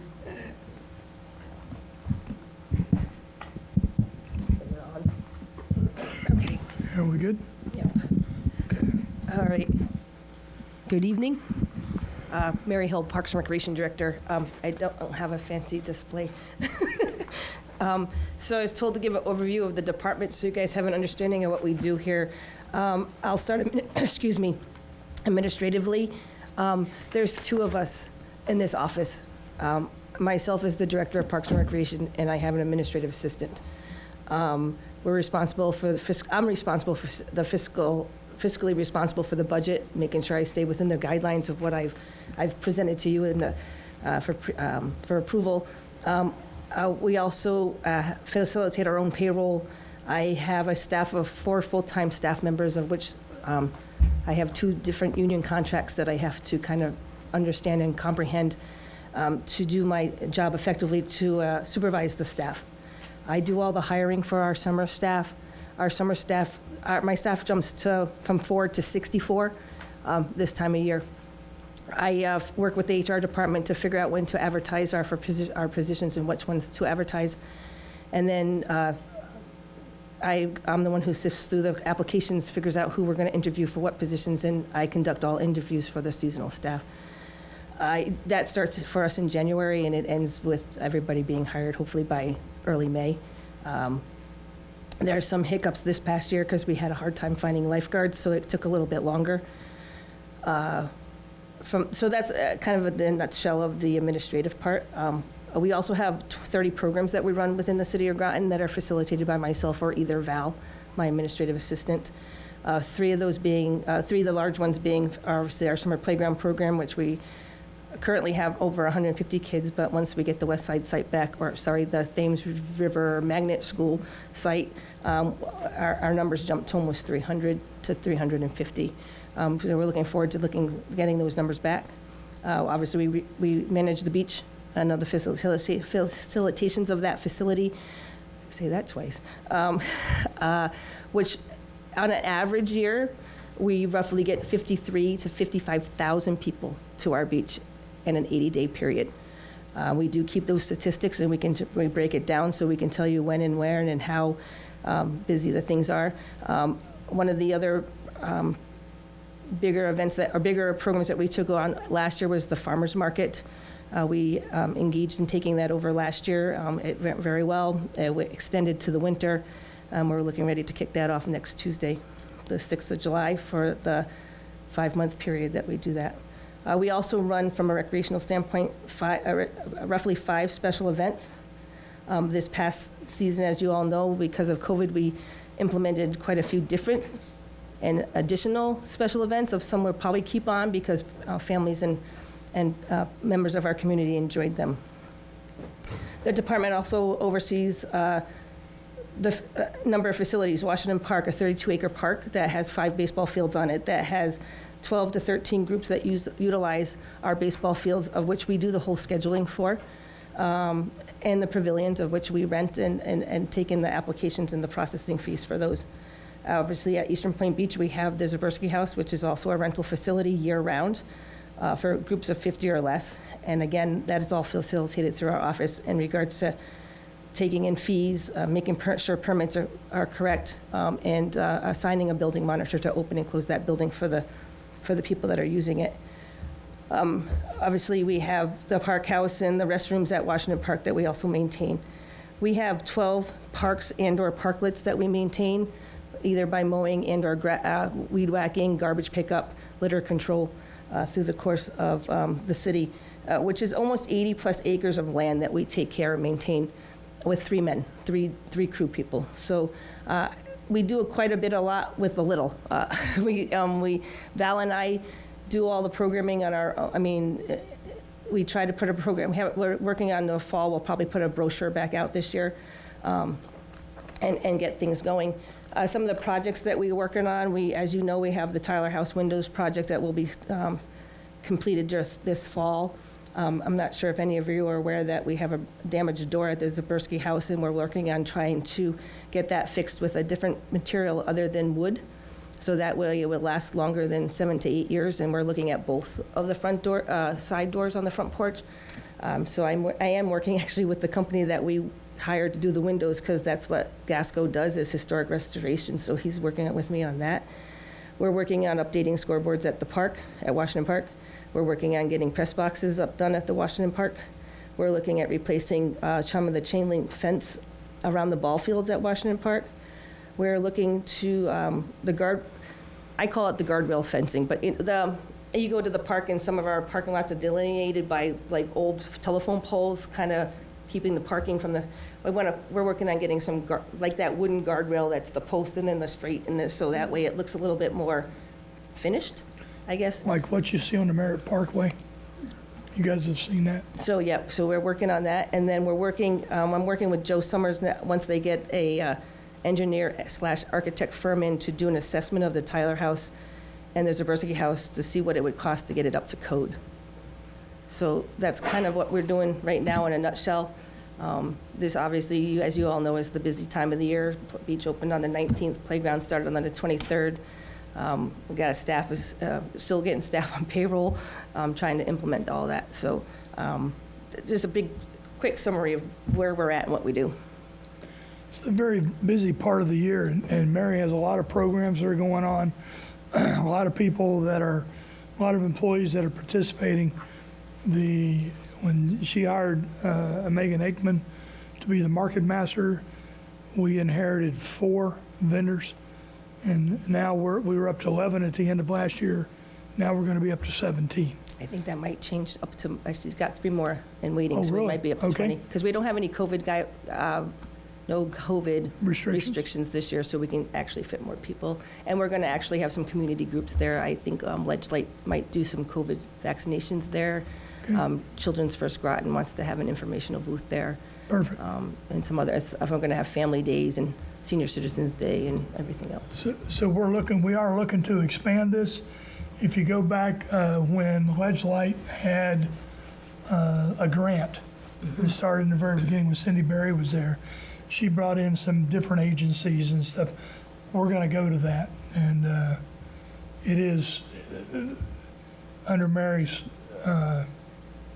control here, our guidance here. It is expanded, and we brought it into the municipal building in the winter, which was tremendous, and we're going to continue to do that. And also remember, during the COVID period, there was a lot of programming that they did for COVID family events, right?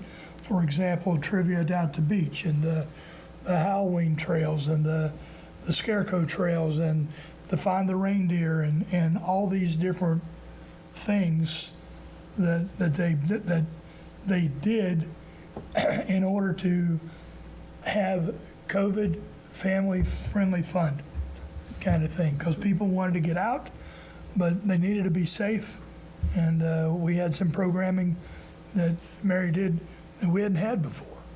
So that was a big deal. Any questions or comments? Deputy Mayor Dean. I just want to say, I recently saw some comments about our lifeguard situation, and I know we've talked about this before, and I think some people from the outside might think, oh, we'll just hire more people. And it's not just that you physically hire a person, but last year during COVID, if I'm correct, I think we discussed this, it's the fact that there were not lifeguard classes for people to take, so the pool of people is less. Is that right? Just that is to correct. Clarify for people. Certification for lifeguard is a 2-year certification. So if anybody expired last year, they did have I think it was a 120-day window to but that expired. So trying to get a class or trying to get yourself recertified became an issue and we did have a turnover. We had guards that we had for like 6 years that actually graduated from college and in the real world now, and we lost 6 of those this past year too. So, but yes, trying to get them certified. You can't just pull somebody off the street and have you be a lifeguard. You have to have the knowledge and the certification to do so. And we did reach out. We reached out to some of our previous guards that had been gone for 5 or 6. I mean, Sarah, who was here earlier, was a lifeguard at the beach. And she's got your certification. Nope, she's a mom now. So, we did reach out, and that is one of the biggest issues. And I just wanted to say, I know that people at the gatehouse were letting people know when there's not a lifeguard on duty, and we have signs up to say when there's not a lifeguard on duty, so people can be aware.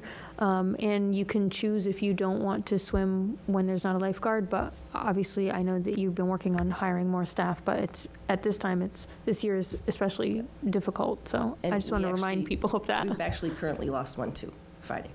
We hired, and she worked for a week. So. Well, and you know, we're up against other people that are hiring full-time that maybe paying more. So, and lifeguards require certain certification, and you have it or you don't. And then if you have it, then you may be working for us, you may be working for somebody else. This is a statewide problem. It's a national problem, Well, actually. it's a national problem. Mm-hmm. Let's go bigger than that then. Yep. It's a national problem, but it's definitely an issue here. And there may be periods of time at the beach we don't have a lifeguard on duty. We will make sure that people are aware. We will post a sign, no lifeguard on duty, swim at your own risk. I know that that's inconvenient for people, and some people don't like that, but that's the way it is. And if you're uncomfortable with it, don't come to the beach. But lifeguards do not absolve you from your parenting duties to watch your own children. So, I mean, I think that's something that some people are like, well, you got a lifeguard there, so they're supposed to be watching my children. The lifeguards are watching everybody. One lifeguard is watching the entire beach. and they're looking for people in distress. And so we are doing our best to make sure that we're adequately staffed, and that we will continue to do that.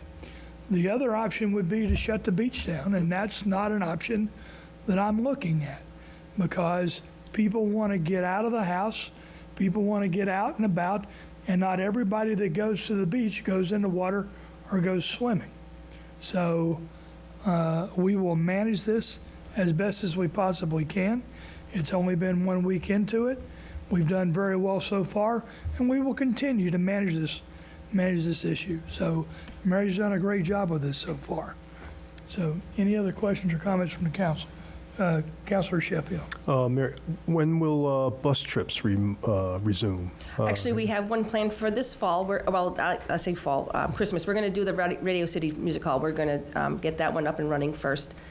Some of the issue with bus trips is the bus companies trying to get themselves back on track to how they're going to handle things. So, but we do have one planned for, I can't remember the date. It's either late November or early December, but we're going to go to Radio City for the Rockettes.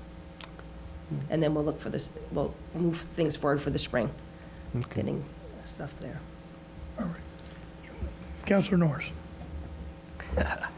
Yes, you do a lot with 2 people and some park crew. Question. Mm-hmm. So, do you have, I don't know, it's a finance question, a park improvement plan within the CIP?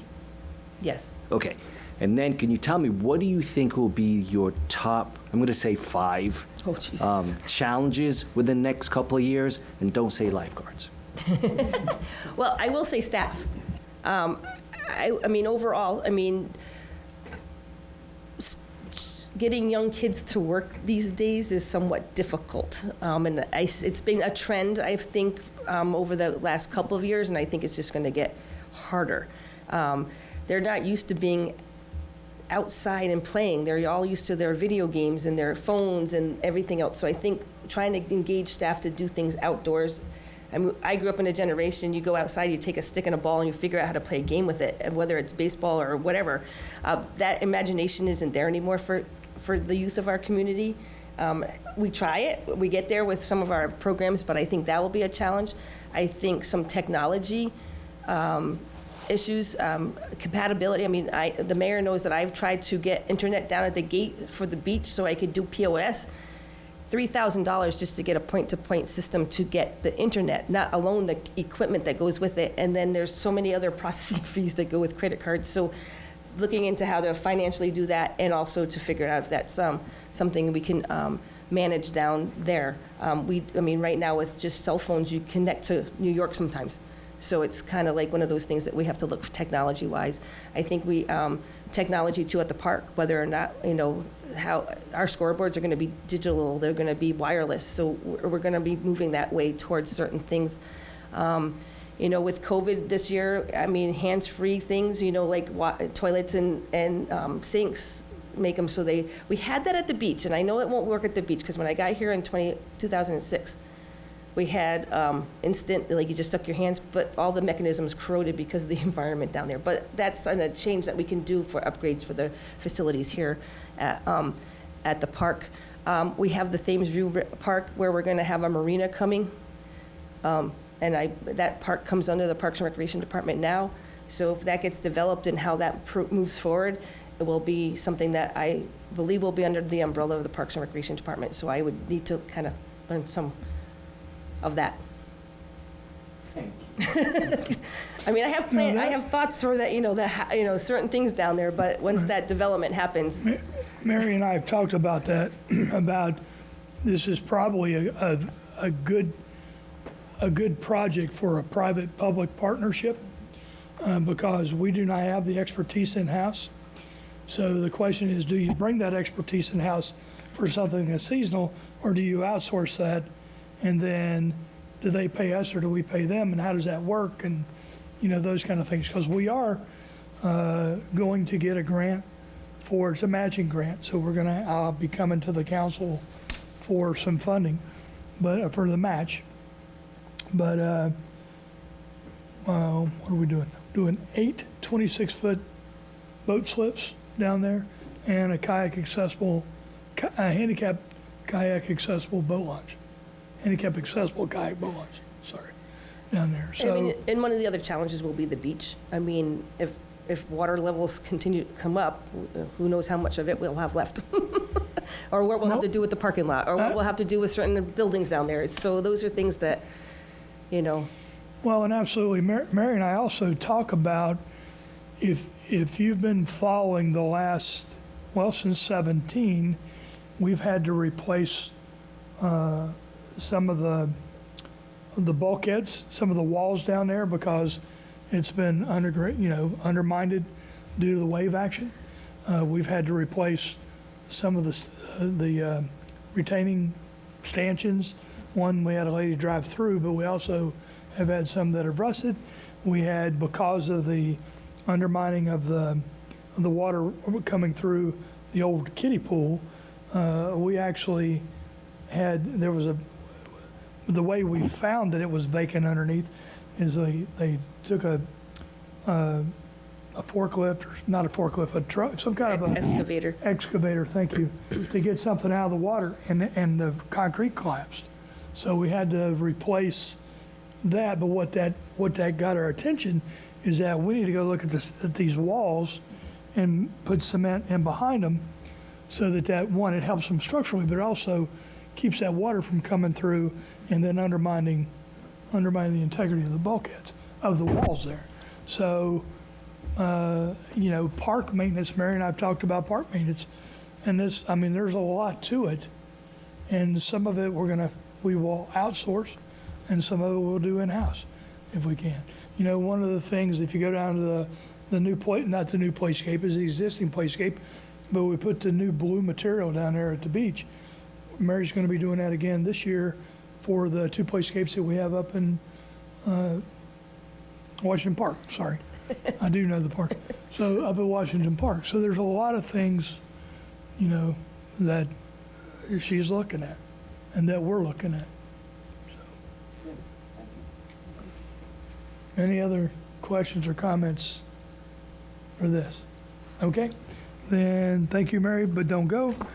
We're going to go to 773, which is, the first thing is the memorial bench for Warren and Betty Ann Chapman. Let me get to that.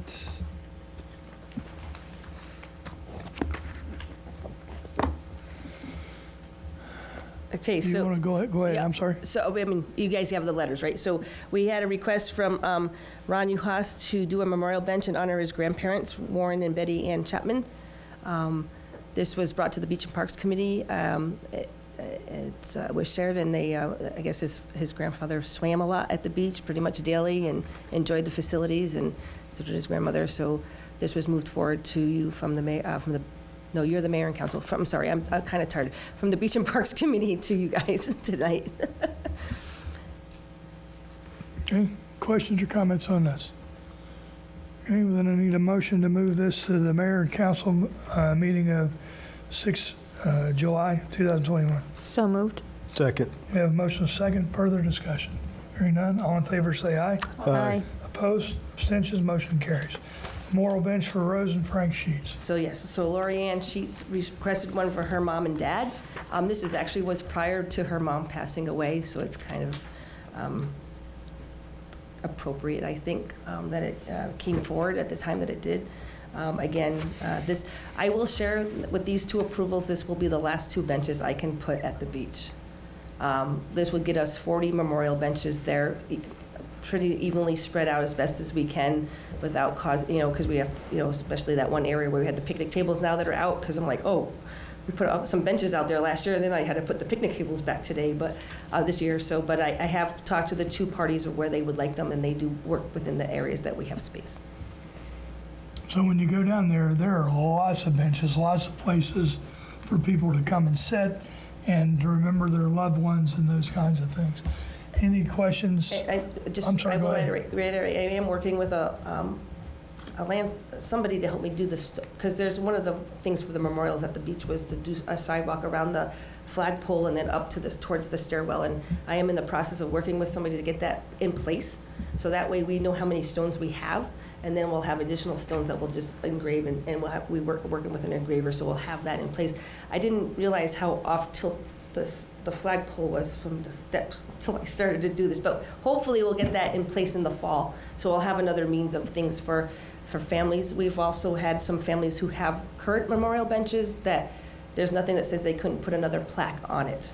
So there's another option for some of those benches at the beach. If, you know, a family, you know, they already have a family bench, they might want to just add another plaque to it, and we can do that.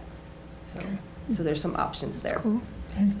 Any other questions or comments on this? Hearing none, I need a motion to move this to the mayor and council meeting. Mayor and council meeting of 6 July 2021. Sorry. So moved. Second. We have a motion and a second. Any further discussion? Hearing none, all in favor say aye. Aye. Opposed? Abstention? Motion carries. Okay, farmers market grant. So this came across Megan's communications. It was up to $500 grant, so she put in for it for publication and, you know, helping maybe with. So our banner right now says Farmers Market at Washington Park, and we hang it in the lobby in the wintertime, which isn't quite Washington Park over there. So we're looking at maybe getting a new banner for that. So we did get awarded a $250 grant, a check for that, on that grant for our farmers market. So. And so all our grants come to the council for approval and acceptance. Any questions on this? Any seeing none? I need a motion to move this to mayor and council meeting, 6 July 2021. So moved. Second. The next mayor and council meeting. Okay. Opposed? Abstention? Motion carries. Thank you. Okay, and then the last one is replacement of Washington Park scoreboards. So we have worked, and then we budgeted last year to replace the scoreboard on Field 1 and Field 3, so the large softball field and the large baseball field. The current boards have been in there since 1992. So we're working with the company that installed them, that also was part of a, not like a state bid, but the Sourcewell Co-op. So they were on that, so we were able to utilize them again to upgrade our scoreboards. Field 1 would just be a basic scoreboard with a score, the running of the, ball strikes, outs, and then the score in the inning. They'll all be remote controlled, operated. And they'll all have LED lights on them, so they'll be brighter. They can use the existing uprights, the posts, so they'll paint those and get that installed there. Field 3 is the same, except that there's an additional part of it that back in March, when it was decided by this council to, or agreed, motion was made and approved to name the field after Roger Bidwell. That part of it is being an extended part of that scoreboard. There was some conversation that the mayor and I had regarding our memorial process, a process of memorials in regards to how the person who requests is supposed to pay for it. It actually came out from the Beach and Parks Committee recommendation, but I did reach out to Avery Point, and I just heard within the last hour that they are willing to pay for that. They did ask one request that currently has city seals on both sides. They just asked if one of those seals could be their the AP, the Avery Point symbol, and they would pay for that additional panel on the scoreboard, and then would work with them for a dedication and in the fall, hopefully with a fall ball game. So we will revise this resolution to include the funding for the scoreboards to be from the capital reserve funds, but the funding for the memorial sign. It'll include, what it'll do is, we may not break it out that specifically, but we'll say including the $900, that was broken out for the sign to be paid for, and we'll break out what that's for. So now that we have somebody who's going to pay for that, right? So that should be fine.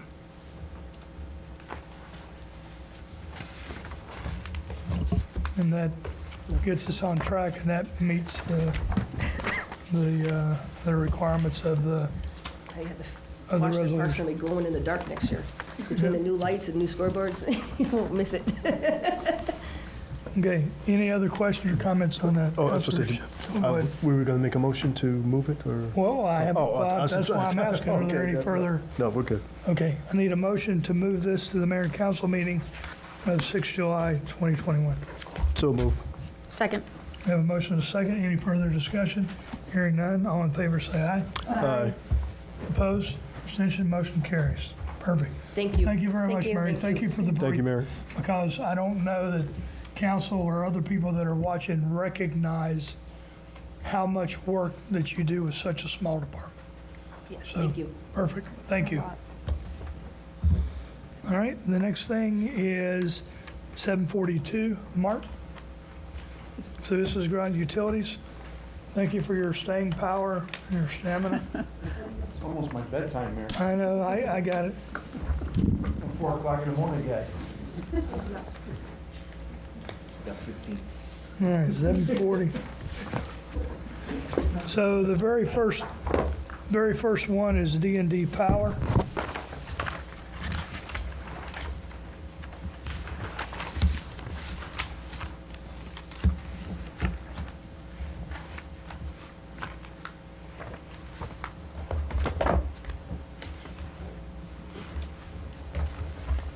I'm sorry, go ahead. Oh, I wasn't sure how you, okay, so. Oh, you're right, this is your first time, I'm sorry.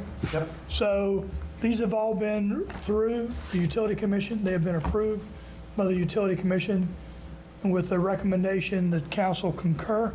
So Mark will be briefing these on what we're going to do, and then we'll, with your concurrence, we'll move them to the next mayor and council meeting. So D&D Power, I'll let you go ahead and start.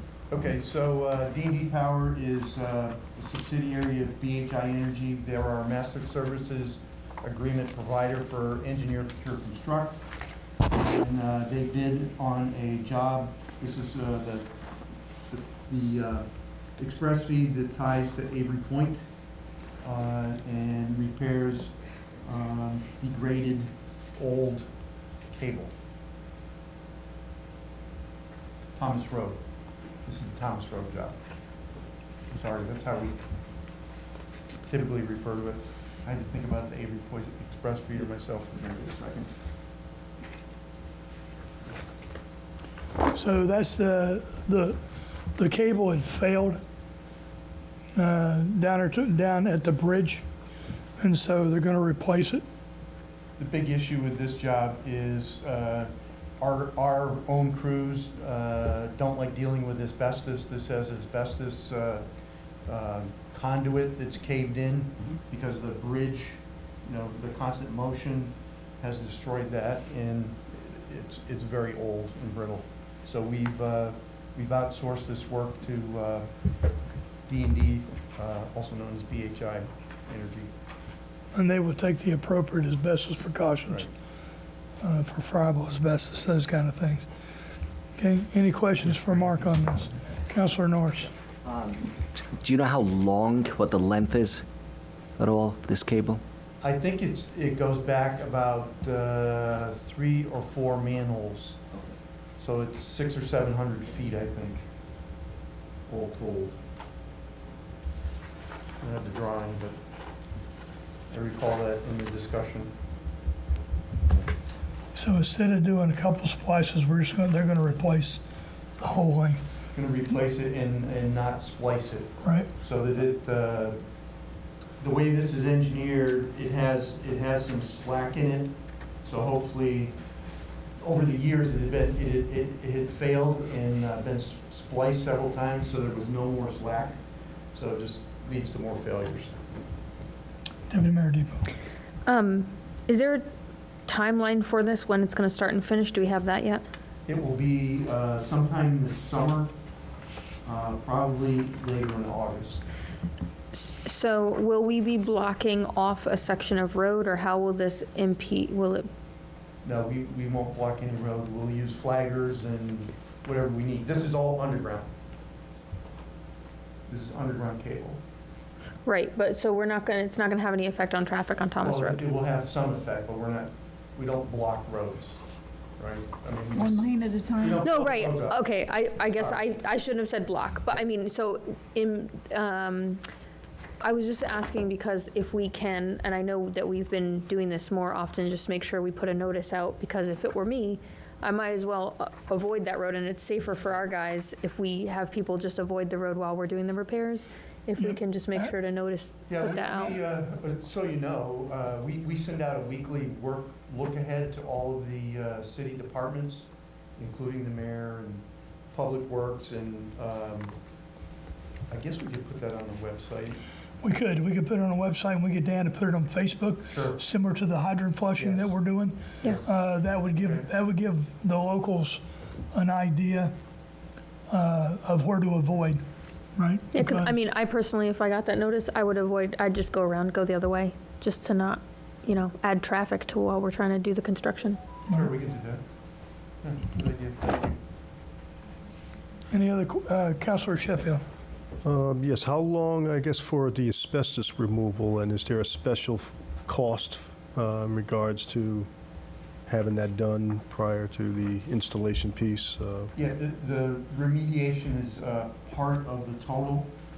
So what you see is the total includes the remediation and disposal of whatever asbestos material there is. Yeah, there's the one thing, number 7 says, provide all remediation and/or disposal of asbestos contaminated areas and materials. You have all- Pull over, Okay. right here, number 7 there. Okay, okay. So they're gonna be doing that. They'll do the remediation in conjunction with O'Neill Cable. Any other questions? Okay, seeing none, or hearing none, I need a motion to move this to the mayor and council meeting of 6 July 2021. Second. Is there any additional discussion? Hearing none, all in favor say aye. Aye. Opposed, abstention, motion carries. SCADA upgrade? So the SCADA upgrade, the SCADA system is what controls the valves and switches in the new water treatment plant. Same on the electric side, but, so the modules that we have in the water treatment plant were obsolete, and they no longer make parts for those or make a similar module. So we had to upgrade to a new SCADA module to make the plant be able to run in remote mode. So that's what Woodward and Curran does for us. So it's 4 obsolete program logic controllers for the SCADA control in 4 Groton and Ledyard locations.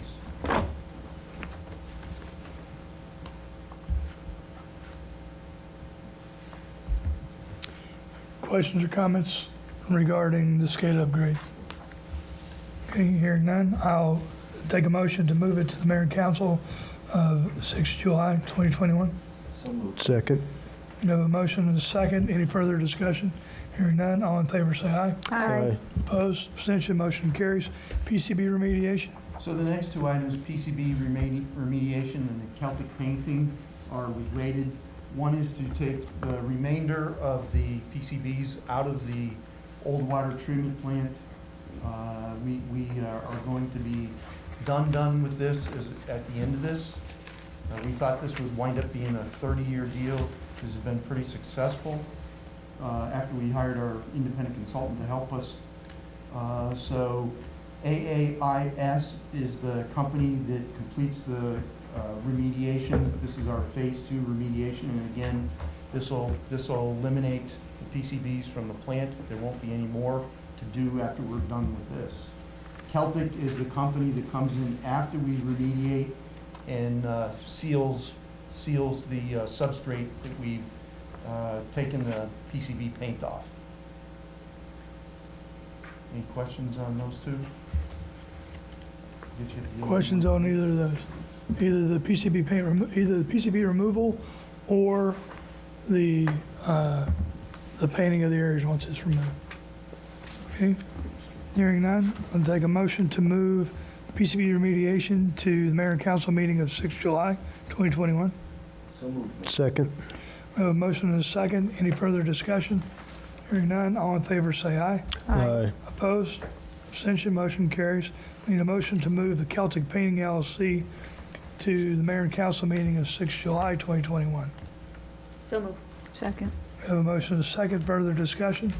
Hearing none, all in favor say aye. Aye. Opposed? Abstention, motion carries. Change order number 21. So change order 21 is the a routine change order as part of the water treatment plant construction. As you know, we're getting close to the end of this project, and this is change order 21 to be approved by DPH for the tune of $39,494.32. Any questions on the change order? We're down to our punch list of items. There are a couple of things in the plant. We have some issues with the high-vac problem, that a high-vac geothermal system they're working on, but a lot of this stuff now is pretty small stuff. We're getting down to punch list items. Pretty big punch list, but hopefully by the end of September we'll be where we need to be. Do I have a question? Do you have a question? Yes, sir. Okay, Councilor Norris. So the cost here for these changes does not fall within, for example, a contingency within the project? It is within the contingency. Okay. It'll be Yes. paid from contingency. All right. Paid for out of contingency, Thank you. yes. Any other questions on change order number 21? Hearing none, need a motion. I'll take a motion to move this to the mayor and council meeting of 6 July 2021. So moved, Your Honor. Second? We have a motion and a second. Are there any further discussion? Hearing none, all in favor say aye. Aye. Opposed, abstention, motion carries. Harry H. Stone and Sons Sludge Removal. So this is a 2-year renewal of a 3-year contract for our routine sludge removal from the settling ponds. I don't know if you've ever come over and seen what's in the ponds, but there's actually a lot of silt and gravel that gets left over, and this is the contractor we use to get rid of this stuff. Oh, I'm sorry. Nope. This isn't the water treatment. This is the for, wastewater treatment facility, I'm sorry. yeah, this replaced Centigro. Scum, but scum and sludge. Yeah, this one's a little dirtier. Yeah, a little dirty. Yeah, no, I haven't This is the gone there bio, to check it out. this is the biosolids that are left from the treatment of the wastewater. All right, any questions on this? Okay, I'll take a motion to move this to the mayor and council meeting of 6 July 2021. So, Second. We have a motion and a second. Any further discussion? Hearing none, all in favor say aye. Aye. Opposed, abstention, motion carries. Piping Services Incorporated.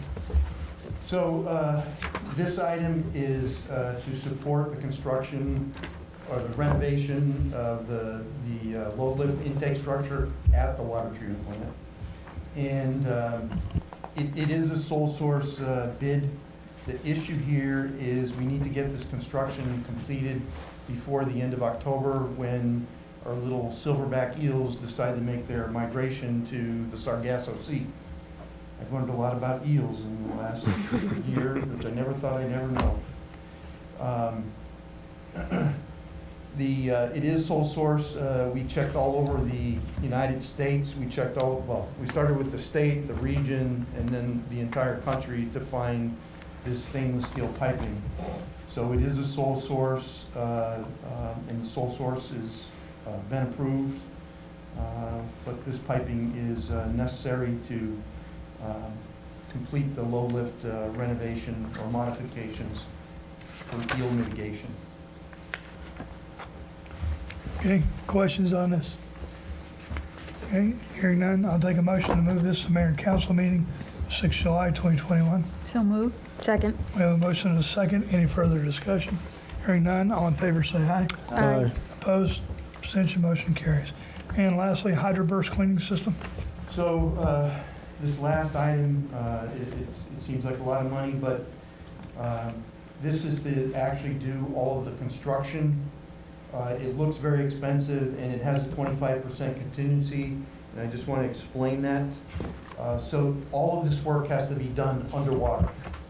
And we do have divers that have been down, made an assessment, but they have to come down and now clean all of the silt and gravel off of the base of the dam so that they can see the actual face that this metal plate with flanges in it bolts up to, okay? And they have to make sure that surface is pretty smooth, and we don't know what they're gonna find. We expect there's gonna be some minor imperfections that they may have to repair, so we wanted to make sure that we have enough money in the contingency to cover it. Additionally, a lot of this work will be done after hours and in low light conditions, so it's we've complicated it because this is our peak time of the year for water usage. We don't want, and we have to turn the pumps off when they're actually doing this work. So during the day, we have to pump up the tanks, make sure we're over the peak hump of water usage, and then send the divers in the water. So basically, they work about 4 or 5 hours at a time. It's pretty rigorous work. It involves, cutting, torch cutting underwater. It involves drilling insets into the dam to connect this plate up to, and then connect these flanges up with these long pipes that stick out with these eel screens. These are specially designed eel screens, and it's really it's very highly technical. I've learned a lot more about eels than I ever wanted to know, but we think we have a good design. It's going to be a pretty good job, but this is the cost of the general contractor and the diving company. Yep, this is going to include a compressor system to blow it out. Because what happens is, because it's an intake screen, and the screen is small enough so that you don't get eels in, things get trapped on it. So what happens is periodically, and I don't remember the timing on it, but what will happen is there'll be a compressor comes on, puts a burst of air in to blow that clean. So it blows it out and blows it clean, and then you start to cycle over again. These screens are, there's only a few in the country, and they're actually, it's hard to visualize. I don't think I can explain it well, but they're actually conical, so that the way we blow, they get clogged and then they'll blow out cleanly. And they're angled at such, it's pretty neat technology, but. It is. That's what this dollars are for, and it's coming out of our water capital bonding. Any further questions on this? Councilor Norris. I just want to say I've never seen a 25% contingency. Makes me a little nervous, but I do respect your professionalism that 25 will be held to as low a number as possible. They don't know we have a 25%. Oh, okay, got it. We came to the Utility Commission and the council with 25% contingency. We're going to them with a 10% contingency. And then, as with any of our, because 10% is the norm. That's what you typically see. We've already talked to them about the control of cost overruns and any adults and things like that. We're all very sensitive to this. I mean, I'm a little bit familiar with the underwater work because of the nuke stuff I used to do on the submarines and water visibility, and the divers go down there, and sometimes depending on what the water is, you can't see your hand in front of you, and even when they're going to have lights and it's going to be dark and things like that, but that's one of the reasons the contingency is being driven up. But it's not a blank check for our guys. We're going to be tightly controlling costs. Yeah, we have a project manager on this, and in addition to myself and Bruce Krasuski watching it, and a professional GC. So we're pretty confident we can get there. Thank you. There's only been one other time that I remember here from utilities that was a 25%. I don't remember what it was. Ron, do you remember what it was? I believe it was for the transmission line project. That's right. Because of the uncertainty associated with that. All the environmental. Yep. But normally you'll see a 10% contingency. Okay, any other comments on this? All right, I'll take a motion to move this to the mayor and council meeting of 6 July 2021. So moved. Second. We have a motion and a second. Any further discussion? Hearing none, all in favor say aye. Aye. Opposed, abstention, motion carries. Thank you, Mark. Thank you. Thank you, Mark. Byron BIRO. And Mark is the general manager of operations. Okay, we're going to go to 561, which is Groton Utilities Financial. This is informing. Good night, all. Good night. Thanks, Mark.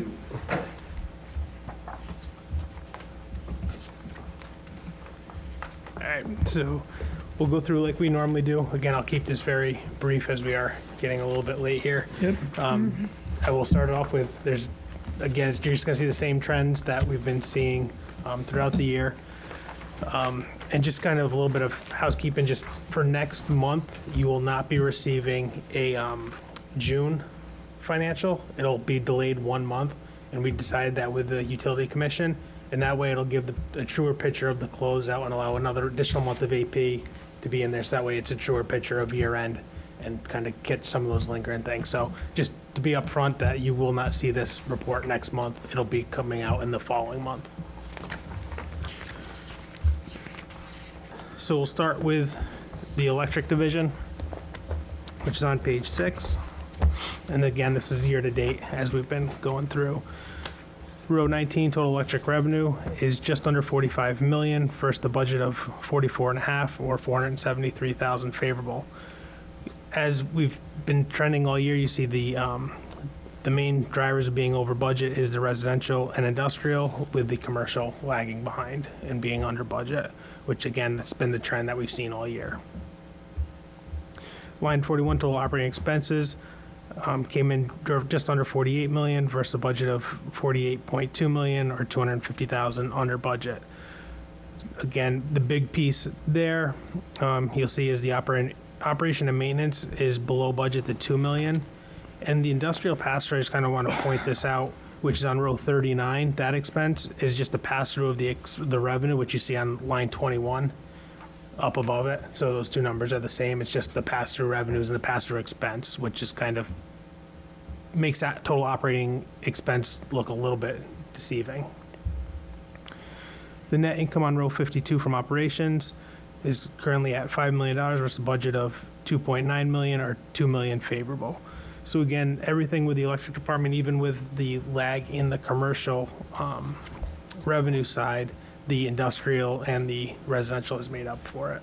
So it's kind of a quick overview of the electric. Again, nothing alarming, and we'll have a truer picture again when that next final report comes out, when we close out all the AP. If we flip to page 12, which is the water division.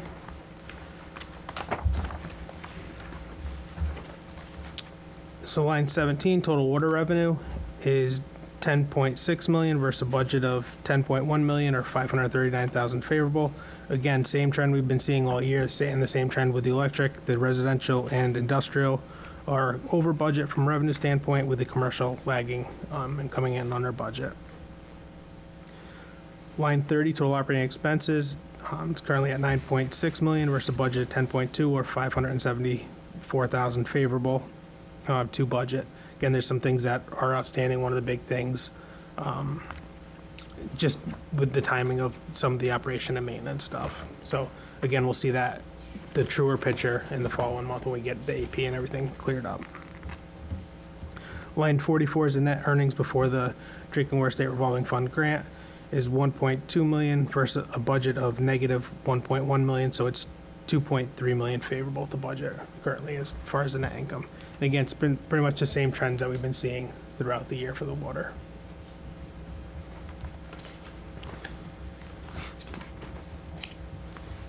And then for sewer, if we flip to page 17,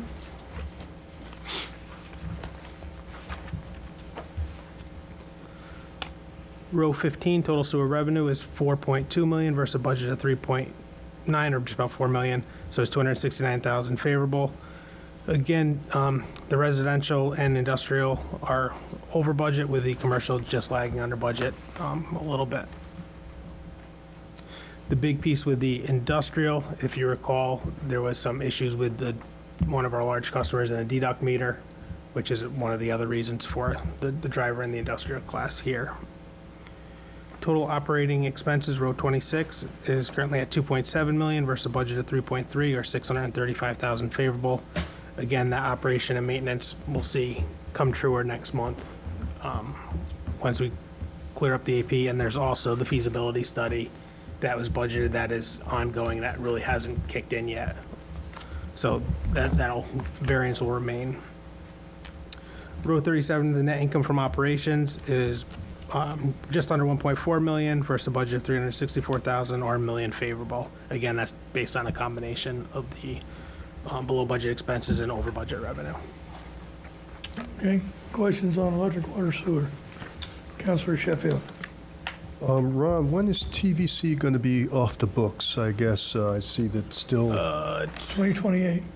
It's somewhere, I was thinking 26, but 28 sounds. 2027 is, the bulk is gone, but the last payment, I think, is the first quarter of 2028. Okay. If I remember correctly. Yeah, I can confirm that, but that sounds, but yeah, but that sounds about right from the timing of it. Yeah. Any other questions or comments on Groton Utilities financials? Okay.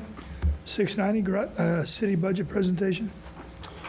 Again, same thing informing. We'll probably do the same thing with the general fund. This report, we won't have it next month. We'll do it the following month for the junior end again to try to catch all those AP that comes through in July and give you a truer picture of where things are standing at the end of June 30.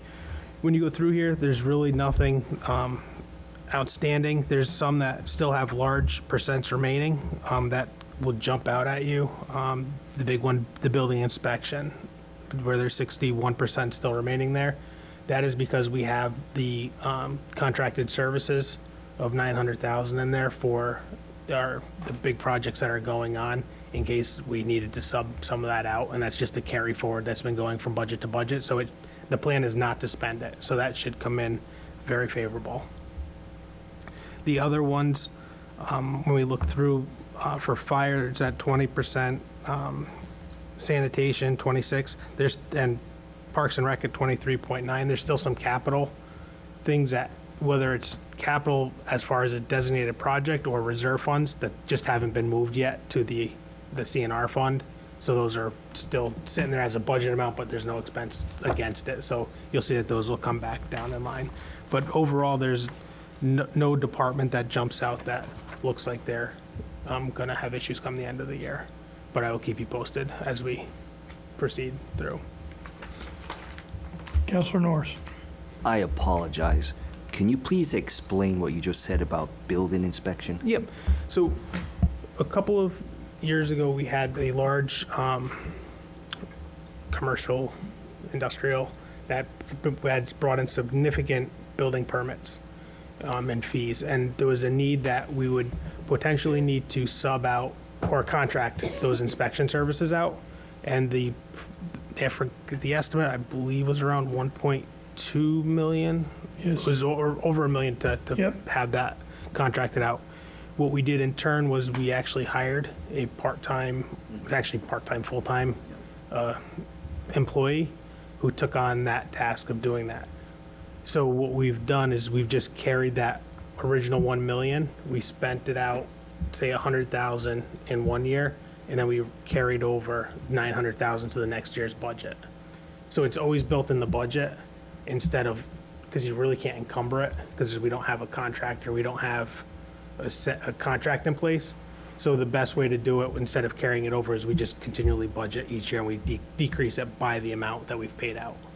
So that's why it's a little deceiving, but it's to build in case we do need to go out and contract. And the reason we did that was I didn't want to hire a full-time employee that was going to be full-time benefits the rest of our lives kind of thing.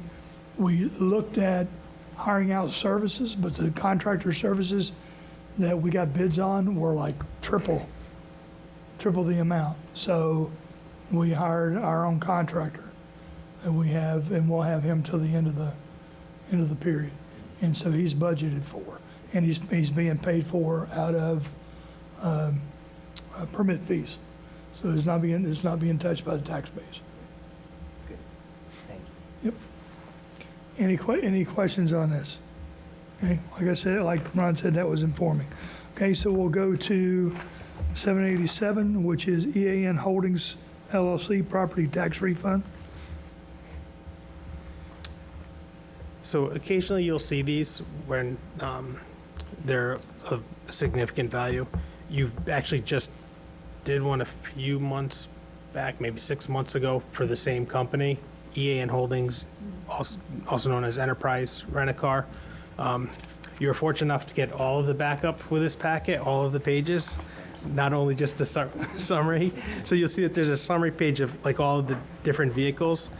And what really happened, so if we kind of look at this general data motor vehicle page, you'll see on the very bottom, the last one, the last adjustment reason, all these vehicles were sold.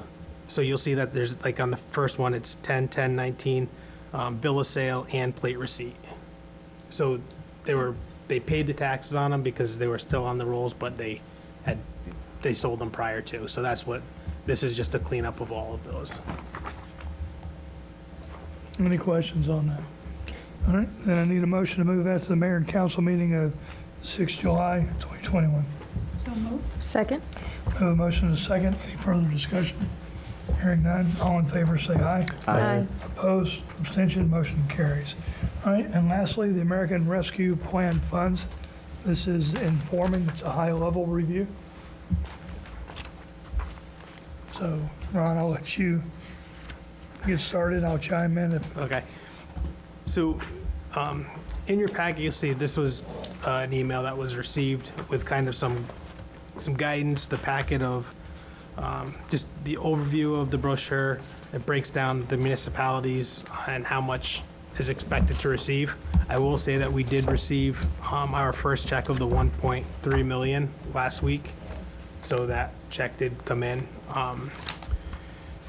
There's a lot of open questions and or unanswered questions as to what this money truly can be used for. Again, this is federal money. So the first thing that we want to do is make sure we understand all of the rules, the regulations, and what it can and can't be used for. They gave us a frequently asked questions / summary, which is still very vague to me. And I know the mayor and I are working on attending meetings to truly get an understanding of it. Because there's certain infrastructure you can use it for, but then there's other ones you can't use it for. You can use it for COVID-related stuff, but what exactly does that mean? As mentioned earlier, there's stuff for businesses, whether it's grants and other stuff, but it's more directed when you read it kind of towards the tourism side of it.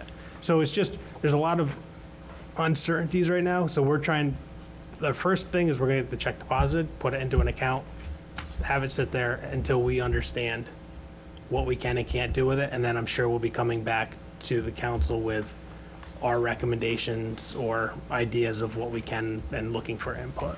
And Mayor, you can chime in there with. Yep.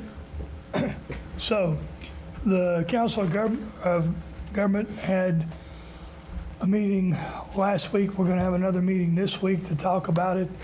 And everybody is confused on what you can use it for. So we had some guys that said, hey, I think we're going to use it on this. And then other guys said, well, I read it, you can't do that. So what we don't want to do is we don't want to spend money and then the feds come back and say, no, that's not allowable use. You need to spend your own money. Give us that money back and spend your money. So we are going to make sure we got our arms around this. We're working with CCM, we're working with the Council of Governments. The town, I'm on the town's long-term recovery committee. The town is going to use the long-term recovery committee to talk about what they're going to use it, what they're going to do. And so I'm going to leverage off that for the kinds of things that we can do here. For example, the town, I know the town's looking at social services. We don't have social services in the city, so there may be some other things that we can look at here in the city in order to benefit people. There's infrastructure kinds of things that we can do. There's a carve out that talks about 5G and broadband. Here's the challenge that we have, and here's what I'm looking at. So when we're talking about broadband, the state's getting ready to come out with a plan to expand broadband. So my druthers would be to use state money to expand the broadband instead of the city using their money on a project that's already going to be done. In addition to that, education money, the council will get a brief on the 6th from, I think Susan Austin's coming in to talk about education funds, but also education opportunities for the city and the Board of Ed and the Superintendent's Office to work together to help our kids at Branford Manor and Groton Estates. Now, the town is getting $8,587,000. We're getting $2.6 million. The Board of Ed is getting something like $5 or $6 million. So going back to the same logic, if the Board of Ed has money that they can spend on education and educational resources throughout the community, I'm going to ask them to spend a lot of that over here in Groton Estates and in Branford Manor. We can also supplement that and support that as well. One of the challenges that we need to be reminded of and have to be careful of is that Groton Manor and Branford Manor and Groton Estates are both private entities, so you got to be careful. We have to be careful about where we're spending our money and what we're spending our money on and for what communities and what part of the community that we're spending it on. So we make sure that we get it to the right place. There's also, like Ron said, carve out for businesses for lost revenue that they've had. We're going to be looking at that. If you go to the example uses of funds that you guys got, support public health response, replace public sector revenue loss, water and sewer infrastructure. One of the concerns that I have on water and sewer infrastructure is that we have our own utility. So if you look at $2.6 million, that seems like a lot of money, but if you start going down the water and sewer route, you can eat up $2.6 million that quick. So my preference would be, we have bonded projects for sewer, we have a long-range plan, let's keep going down that road, and this is money that I think we should use for the residents here in the city of Groton, and not just for brick and mortar kinds of things. Equity-focused services. So that's there. Address negative economic impacts, premium pay for essential workers, broadband infrastructure, and there's a little section that talks about ineligible uses. So there are a lot of people that are looking at this.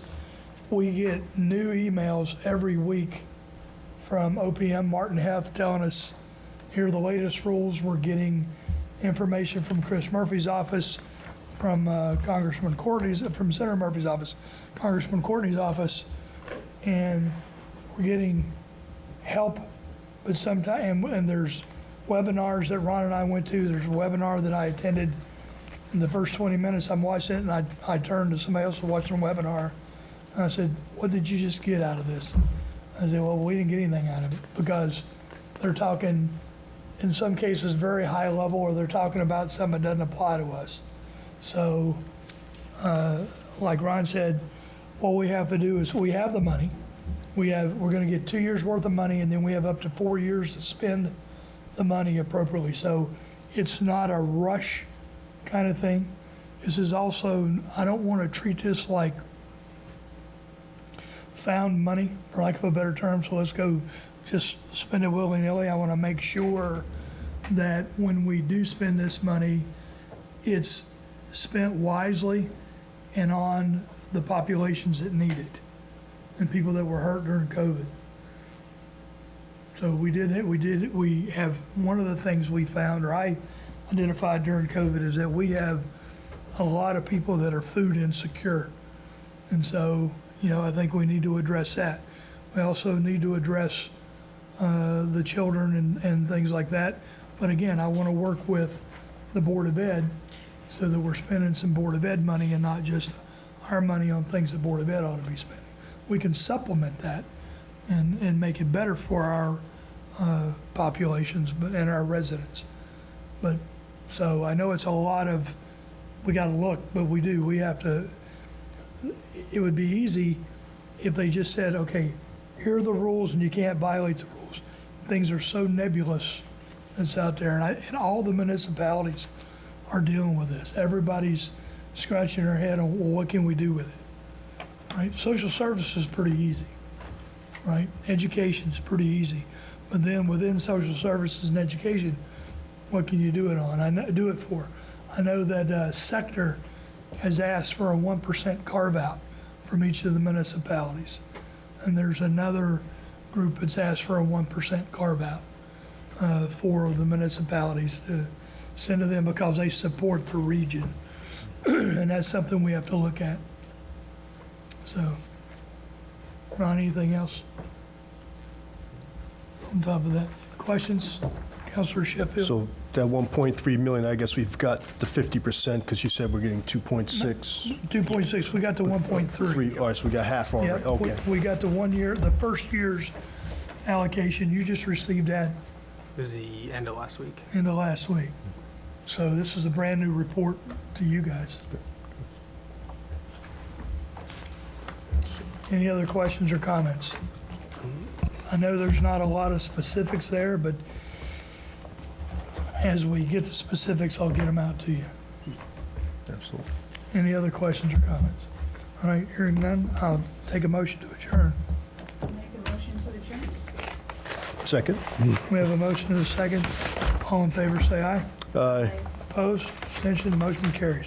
Thank you. Thank you all for coming out, and thank you for your patience. We had a lot that I wanted to come over to call, that I want to go over today. Ooh, thank you.